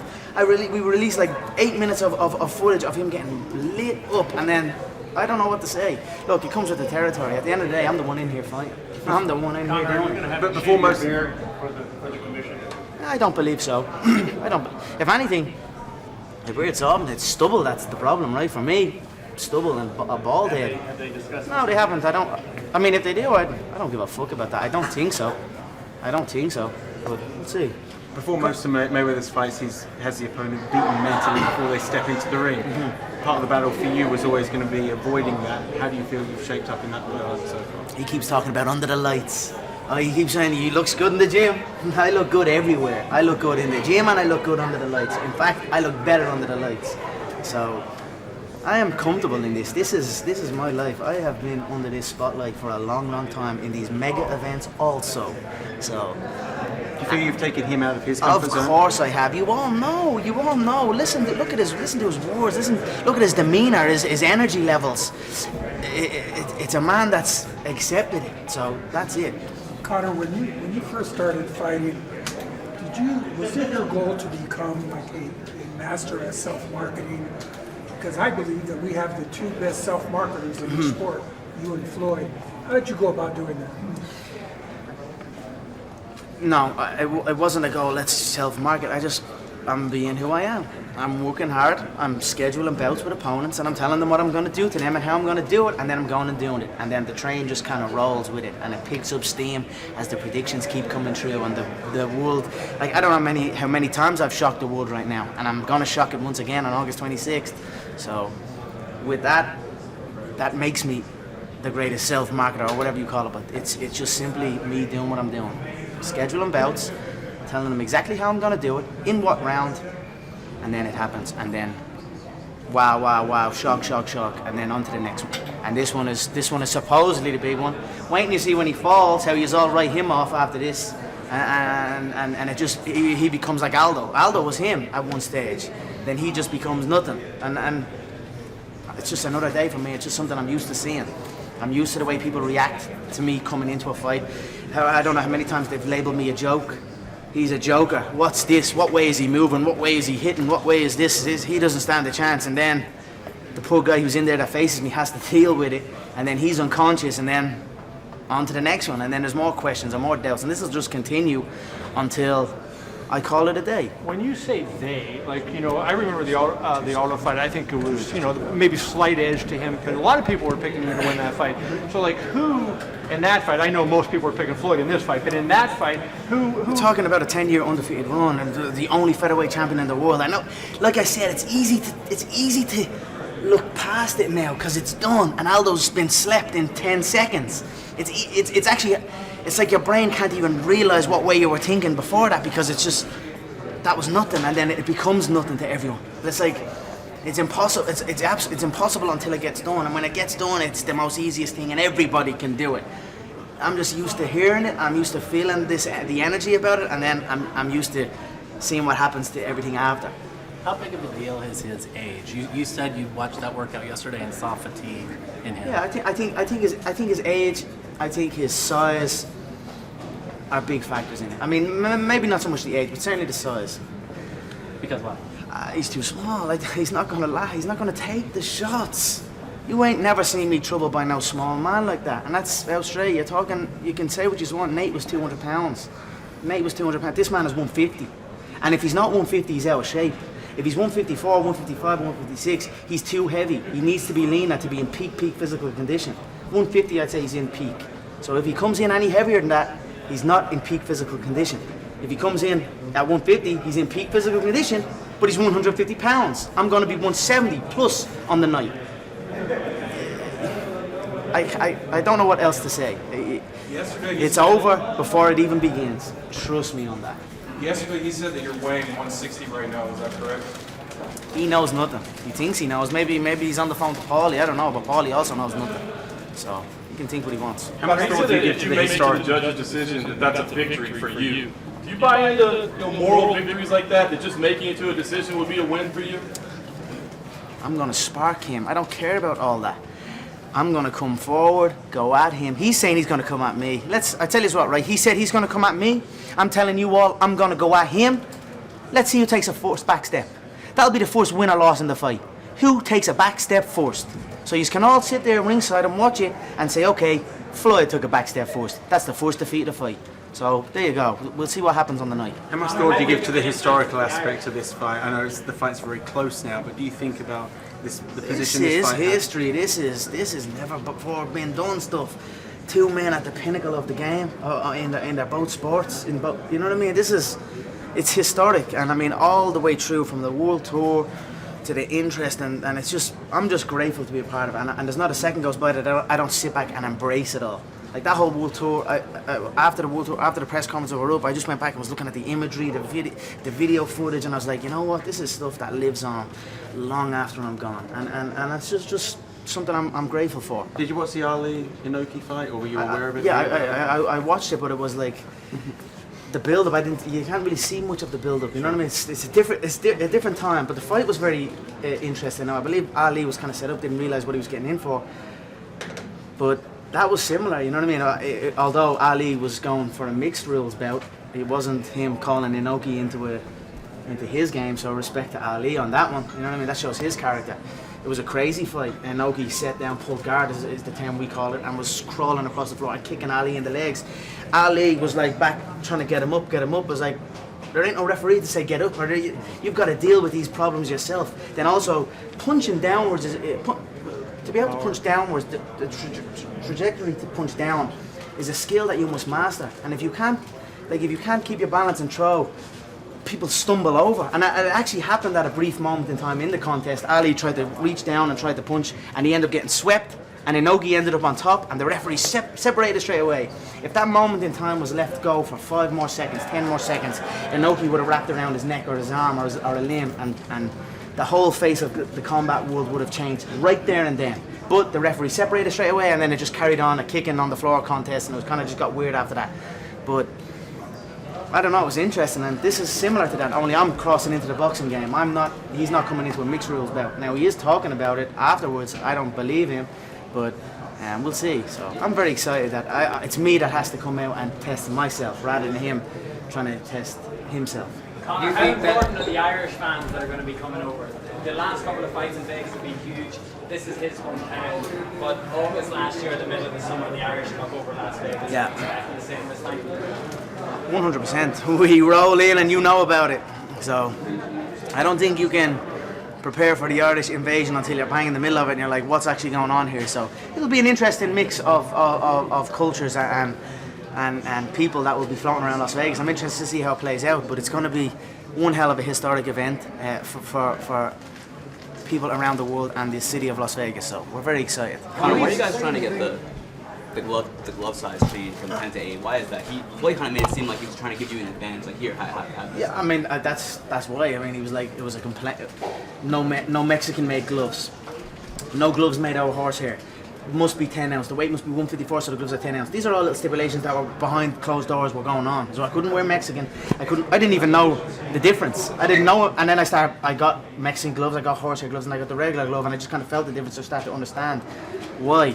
You know what I mean? Some of them are a puncher's glove, and some of them are more of a protective glove. So these were all things that were in the stipulation, and I was like, I don't really care. And then I let that be known publicly. I think it bothered him a little bit. He thought his manhood was being in question. And then he's like pushing for the 8 ounce. Great, I'm ready. I fight, like I said, I fight in 4 ounce. So, whatever. It looks like it's gonna happen, so. Does it say anything about the sport of boxing? If you go into his world and you beat that world champion as a world champion MMA artist, you go into that world and beat him? Like I said, I've been boxing my whole life. I've been doing this my whole life, so they think it's like, oh, it's over for boxing. It's just a weird mentality they have. It's like, I don't know. It's a fight between two skilled athletes, two skilled fighters, and that's it. One will win, one will lose, and the world will carry on. You said that if Inoki had beat Ali, that could have changed the face of boxing. Do you think there's a similar change you made here? You see, that was in a mixed rules contest. This is more. It's hard for me to kind of say. I don't know, but I love the sport of boxing. Boxing has been dear to my heart my whole entire life, so I will contend in boxing bouts going forward, and I will contend in mixed martial arts bouts going forward. I will rule both with an iron fist, and that's where my mindset is. So. Are you interested in promoting other boxers with your promotional company, McGregor Sports and Entertainment? We'll see where it goes. I mean, the future looks bright. So you're viewing this as more than a one-off, then? You intend to continue competing in boxing as well? I will certainly contend in both sports. Yes, I mean, Conor, if victorious on August 26th. Can we let him answer? I mean, I could say, hey, you're afraid of a real fight, motherfucker. Get over here. If you want to fight me, fight this. But I will have fun. I mean, I like it over this side. It's good. The build-up is good. The preparation is good. I love the sport of boxing. I love the sport of mixed martial arts. I just love fighting. So wherever there's a fight, you'll see me. And if I'm not actually preparing for a fight somewhere on planet Earth, I'm fighting somebody. So that's just the way I have always been. Boxer? Who, you know, historical fighters, who have you enjoyed watching? Roy Jones. I like Roy Jones a lot. I've been a big fan of him. Muhammad Ali, of course. There's been a lot throughout history. I mean, Floyd has been good. I mean, Floyd gets a lot of stick, in my opinion, for his style. And I remember way back when he was preparing to face Hatton, people were ridiculing how he hit the pads. Do you remember that? Mm-hmm. People used to ridicule how he hit the pads. That's not the way you hit pads. And then all of a sudden, when his career goes and he does what he does, now all of a sudden everyone's mimicking his approach. And it's kind of similar to me right now. They're mimicking how I move, how I approach the game. And then I go and do what I do, and then all of a sudden they mimic me. So there's been many great boxers. Prince Nassim Hamed is another one I'm a big fan of. Currently today I like Rigondeaux. I'm a big Rigondeaux fan. I like Lomachenko as well. I think them two should How would they compete. do if they fought? Because they made him an offer. I just think, I don't understand why Lomachenko isn't engaging in it at all. There hasn't been one mention of his name. And that kind of is in the last fight he was good. He had some glimpses of what he does. I thought he was a little bit, his energy wasn't right. It was like he almost didn't really want to be there at moments in the fight, I felt. I think he's got to go and make that. That's the fight that's got to happen. That boxing's a crazy game. There's so much in play. Yeah, please. There's so much in play in the boxing game, but it's a great game. Like I said, it's a great game. Who else is in today's game? Canelo and Golovkin. I'm not really too much of a fan of either of those. I think Canelo's a little bit stuck, a little bit flat on his feet. When I watch footage of him, I see him just getting peppered and he has no feet under him. Golovkin, I think, came into camp for this preparation badly out of shape. I'm looking at him badly out of shape up in Big Bear, and I just see a drained individual. So, although they're supposedly up there as well, I don't really think they are. But I like the lighter guys. Lomachenko and Rigondeaux is a fight that I'm eager to see. Floyd's young kid, Gervonta, is okay. He's good as well. Good, strong kid. Maybe one or two more fights I'd like to see him in the mix there. There's some great, exciting guys, but historically, Ali, Roy Jones, Prince Nassim, Big Showman, Eubank. I like Chris Eubank. Senior or junior? Senior. Junior's not bad. Junior's good as well. Junior's got some good work rate, and he's a confident young man. He follows in his father's footsteps. I always liked Eubank. He was an unusual character. He moved in certain ways, almost cat-like, and then he'd good solid power in his shots. Irish boxers, Bernard Dunn. I was a big Bernard Dunn fan. He brought boxing back in Ireland. You know, bigged it up. These are the boxers that I've been watching the boxing game. Were you a fan of his? I didn't really see too much of him. Now he used to fight in New York, right? Yeah. I didn't really catch too much of him, but there's been many great boxers. I've been watching every form of combat, from taekwondo, from karate to boxing to Brazilian jiu-jitsu to freestyle wrestling. I love combat sport, and that's it. I'm grateful that I get now to fight in a different sport and a sport that's been very close to my heart my whole life. And I look forward to going out and showing what I have and showing what I've been preparing. The people who follow boxing and they watch MMA and they're not MMA fans, you know, they look at you guys throwing those overhand shots and they say a boxer wouldn't get hit with that. So you've been in both sports. Oh, there's many rookies in the mixed martial arts game from a boxing standpoint. There's many rookies in the mixed martial arts game from a kicking standpoint. There's many rookies in the mixed martial arts game from all disciplines, because there's so many disciplines. But you best believe if you see a guy and he's moving like this and he can't box or has no rhythm or flow, you best believe if he gets a hold of you, he's skilled in other areas that can beat you in seconds. So that's the beautiful thing about the mixed martial arts game. There's so many ways to win a fight, and you've got to respect all styles of fighting, because there's a time and a place for every single style. It's just about implementing it at the correct time. So I don't think you can compare me to the mixed martial arts boxing that everyone thinks this is. And I think that's where they might have made an error in this selection. They might have thought this is just an MMA guy, and they've seen MMA guys come through the gym and spar in their camp. But I am not that. I'm a different level altogether. And I think it's only as the fight is coming closer, and only then they come face to face with it, they see the confidence, they see the different approach, they see that they've made a grave error, and that's what I believe, and that's what I will show on August 26th. Your kicks are such a big part in MMA of setting things up. So when you take that away, you would think that's one weapon you don't have to set up punches. So how do you overcome such a significant loss? Like I said, I've been boxing a long time. They all try and close the distance. They all try and get a hold of me. They try and always close the gap. And make no mistake, Floyd is going to try and close that gap as well, because that's all he can do. He's going to try and close that gap and pray that I fatigue, pray that the movement stops, and he can get a hold of it.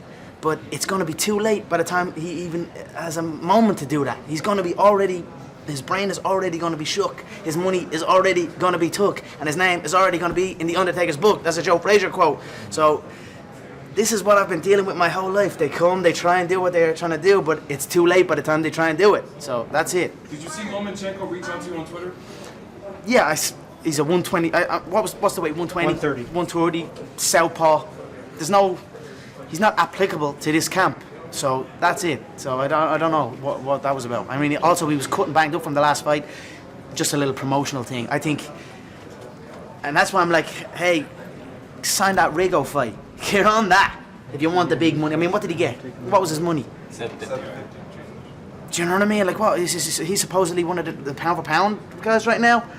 I mean, you need to start making these fights and putting yourself out there, not tweeting something when you know you're never going to be brought in here at 130 pounds on a southpaw when I'm facing an orthodox. Conor, you did the Ali shuffle a lot today. So I'll give this lady a go. Conor, you've come really far in life. Does it ever trip you out to kind of think of how life was to how life is now? Of course, I mean, every day I wake up and I pinch myself. Like I said, I've come from shows where I'm fighting in front of 100 people, and 70 of those people are family and friends of the people that are fighting on the card. That's where I come from, and that was 4.5 years ago. So I've come a long way, and it's been one hell of a journey, and I always take a step out of it for just half a second, look around, be grateful for it, get back in and carry moving on forward. Was this fight part of the plan? People who are in maybe where you were at one point and have a big dream but don't think that it's possible, what do you have to say to those people? Keep believing in your ability. Keep showing up and working hard. Look around everyone that's with you right now and celebrate them. Don't look around everyone that's with you right now and be like, I've got to go somewhere else. Because that's the mindset with a lot of fighters, I feel. They're always like, I've got to go here to get this training, or where I'm at is not good enough. Where I currently reside is not good enough. I've got to move to America. I've got to move here. I've got to do this, do that. And what that is, it's just from me looking at that, it's just a sign of a weak-minded fighter. You've got to put your feet down and believe with your training and grow as a team, as a unit. It's exactly what I have done with my team. I haven't brought nobody outside in. No, but let's say I reach out to one of these boxing guys, it's like, they don't want me to win anyway, and it's like, it's just a different energy. The only thing I wanted to brought in was people ready to fight. People that come here, let's fight. And my team stays my team. It's been the same thing. Of course, it's a different discipline now, but fighting is fighting, and we are true masters at fighting. That's it. We are a different breed when it comes to fighting. We understand it clearer and more precise than anyone on planet Earth. And that's my belief, and that's the belief that young fighters should have in their hometown coaches and their hometown people and their roots. And that is the secret to success. You celebrate your surroundings, and you will succeed. You don't, and you run away. You're not only are you running away from your team and your people, but you're actually running away from yourself. And you'll never. You're just another guy in another guy's gym. Do you know what I'm saying? You're not the guy in that gym. You're just a tour. You know what I mean? You're just a tourist. Kind of. Pacquiao called you out. Canelo called you out. Mikey Garcia wants to fight you. Who would you want to fight in boxing? I mean, you're facing Floyd now, but if you could line up some fights. None of them really. I mean, Pacquiao wouldn't be a bad one because he has a name. I don't. Look what happened to him in that last fight. He got mauled. He got absolutely mauled in that fight. People were caught crying. It was like big robbery. I didn't see no robbery in that fight. I saw a man that just got mauled in a fight. So none of those names interest me at this present time. Like I said, I'm facing the god of boxing at the moment. This is supposedly the god of boxing, and he could have stayed the god. He could have rode off 49-0. Instead, now I am here, and now I am the god of boxing. So that's where I'm happy where I'm at right now. We'll see what happens after. We'll see how current fights take place. Then also I've got multiple world titles that I must defend back in the Ultimate Fighting Championship. Options are a beautiful thing in the fight game, and boy do I have many. I have a queue of people, so I just tell them, get in the queue, and we'll see. The Ali Shuffle today multiple times. Can we expect you to do that on Fight Night? I'm certainly going to be flowing. I'm going to be moving in there, 100%. Conor, there was a time that you and John drifted very slightly apart. You spoke about that. My coach? Yeah. How significant was sort of repairing that relationship and getting things back? We never, not necessarily drifted. It was just like when the Aldo fight happened, then I just kind of became me. You know what I mean? I just had I was like above showing up and above certain things, and it came back and bit me in the ass. And then from both areas, he had so much stuff going on in his games, book, TV shows, and I had so much, and we just became two entities in ourselves, and it left the student coach thing left, but we since mended that long ago for the Diaz-2 rematch. The Alvarez fight was amazing. This preparation has been very unique also. John has been in the ring with me. We've been sparring in this camp, working out some certain situations that people will be very shocked with when they see it take place. And it's been a great training camp. And not just John, my other coach, Owen Roddy, my coach and training partner, we came in sparring. We used to spar back in the day. He was a great fighter himself. Now he coaches and he holds paddles, and it's more like a training partner relationship. And you know, then I've got my cardiovascular trainer, the Dr. Julian Dalby. He's a former cyclist. He comes in and he's been instrumental in building the gas tank as well. You know, we made so many errors in the Diaz-1 fight that we corrected for the Diaz-2 fight, and then we came up with the program, the McGregor Fast Conditioning Program, and I've seen mad gains in my performance, in my fitness, and also my ability to keep going. Usually what used to happen to me was I'd show up and I'd just run into a brick wall. I'd train my ass off 10-hour days. Like, I'm talking 10-hour days. I'd show up to the gym with Tupperware and cutlery, and I'd stay there the whole day. And it was like, I'm never truly actually training. I'm never on or I'm off. I'm just kind of like a buzzing light. That's what we say. The light's never on or off. It's just buzz. So, and eventually you just run into a brick wall. Your body drains, and then you become overtrained. You get sick, and that's what happened in the Diaz-1 fight. I got badly sick 10 days before that fight. I didn't say nothing about that. I just kept it to myself. I was badly sick on antibiotics and all because I trained so hard for it, and I ran myself into a brick wall.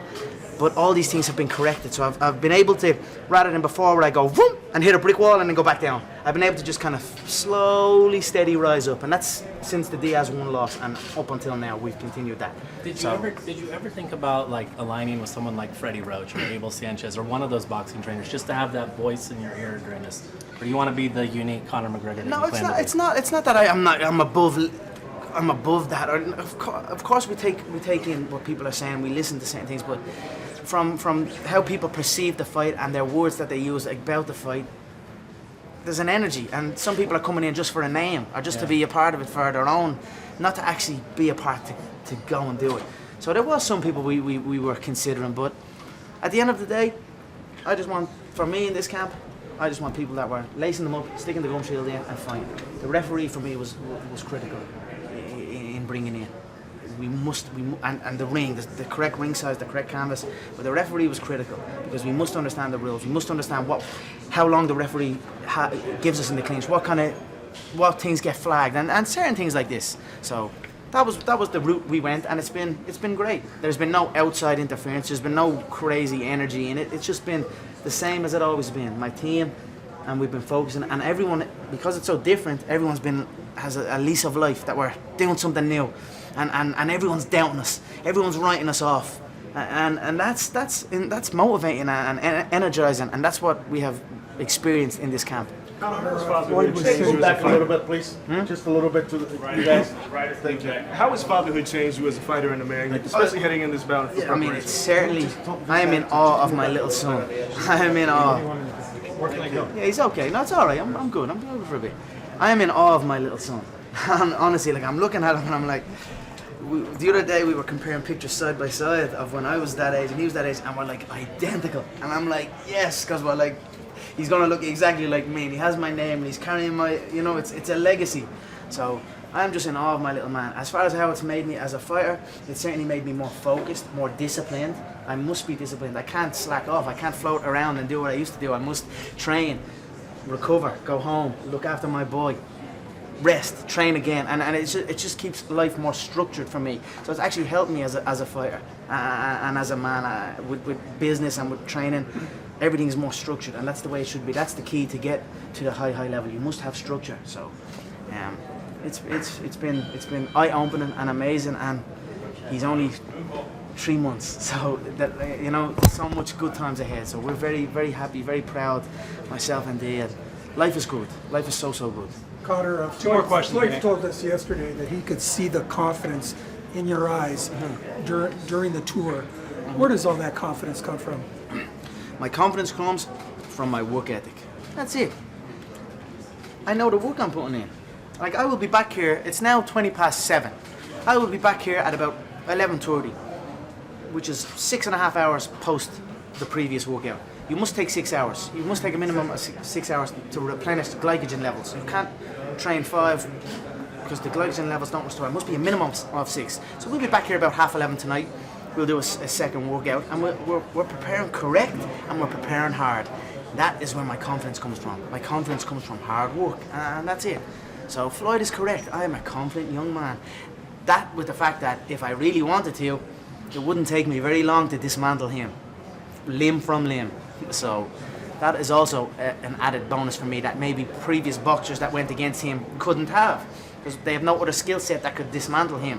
They just know how to box, and they cannot beat him with boxing. So that's it. Me, I can beat him in many ways. I will beat him with boxing, but I can also beat him many other ways as well. So that's where my confidence. What he has been saying recently is, "Oh, you look good in the gym. Wait until the lights. Let's see under the lights." Yeah, let's see under the lights, because that's where I thrive. I thrive under the lights. I'm no stranger to this. He's been on one side and I've been on the other side, and we've been just going like this. So he's witnessing a man who's experienced this already. So. Conor, speaking of that, then, this promotion with the pay-per-view, the closed circuit, the ticket sales, the merchandise, food, beverage, all of that, who's winning the promotion and the value of that? This promotion. Who's winning the promotion? Yeah. If it ain't for me, what's going on? If it ain't me scheduling full-on fights in the gym for you all to talk about and debate or my skill set or my approach, it's just Floyd in a roller disco, or it's just Floyd at the bleeding Gucci store. You know what I mean? I'm the one that's bringing this all the way home. I'm the one that, all on them world tours, who went viral? I went viral multiple times in that world tour. The fuck you suit, the mink coat, the money. Even he tried to throw the money on, and it was like, I went viral because the money, it was like it was raining money above me. So, it was, it's been all me, and that's it. And I will collect every single dot of this. I am in on everything: the food, beverage, the gate, the pay-per-view, the whole lot. When this fight is done, I will sit back, I will collect my show money, and then I'll go start counting everything else. And I'm getting into that 100 million range and taking what I'm owed. And then we will see what's next after that. Think it'll break the records? 100%. Of course it will. It will break all records, gate and pay-per-view. You've been branded in the media as entertaining, whereas Floyd's been branded as arrogant. Why do you think that is when you guys have pretty similar personas? I wouldn't say as...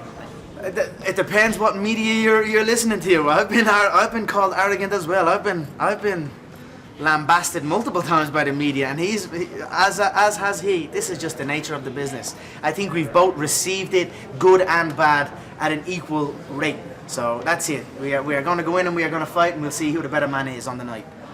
Thanks, guys. Last question. Excuse me. Yeah, maybe. All right, thanks so much. I appreciate it. Thank you. Thanks so much. Thank you.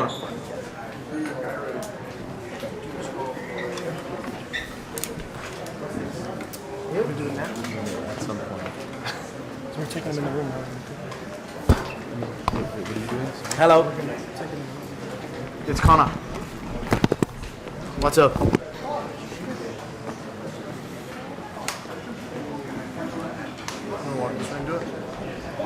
Where's the first sit down? Yeah, so I'm going to bring you back when this is over. I'll be okay.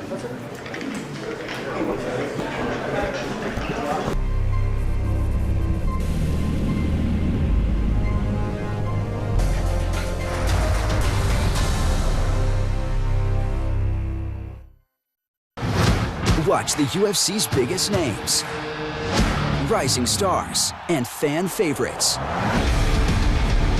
on the featured bout of the UFC Fight Pass early prelims. No matter where the fight goes down, UFC Fight Pass is the only place to see every moment of the UFC Fight Pass early prelims. Whoa! My goodness! Start your 7-day free trial now.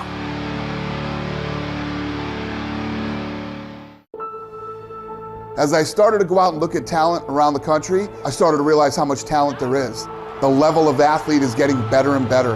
This has never been done in the history of combat sports. We're literally going out there all over the world to try to find the next world champion. Growing up in Waianae, Hawaii, you're always fighting, you know. I believe that God has put me on earth to be a champion one day. My mom did a great job of raising 6 kids. Sometimes we didn't know if we were gonna have heat or not. Sometimes we didn't know if we were gonna have hot water or not. We got through it, but now I'm here fighting for them. I have no idea how I was comfortable sleeping in the football field in Hamilton Park. I had bags of training clothes. I knew deep down, this is all gonna change. I was diagnosed with leukemia when I was 2.5 years old, and I've always been a fighter. All I needed to ever do was show Dana that I deserve to be here. I came from the bottom, clawing my way to the top. This is everything I've been working for. I'm ready. I was the little guy in a pretty rough neighborhood. I'm gonna achieve greatness, and this is just step one. There's no denying that I should be in the UFC. I fight for my kids. I fight for my dreams. I fight for the glory. I fight for my kids, I fight for my family, and I fight to be the best in the world. The only person I fear is my mom. I ain't fighting her, so we good. What's up, Dana? I hope you have that multi-fight deal for me, because I'm coming for the knockout. If you know me, you know what I'm looking for. I'm looking for exciting fighters that go for broke and try to win. I came from the jungle. I'm ready to be one of the top fighters in UFC. I deserve this second chance. I belong in the UFC. Who knows what's gonna happen, but I'm in there to finish my opponent. For Dana to be impressed, I have to finish this guy. I'm gonna put on the fight of my life. The Tuesday Night Contender Series live and only on UFC Fight Pass.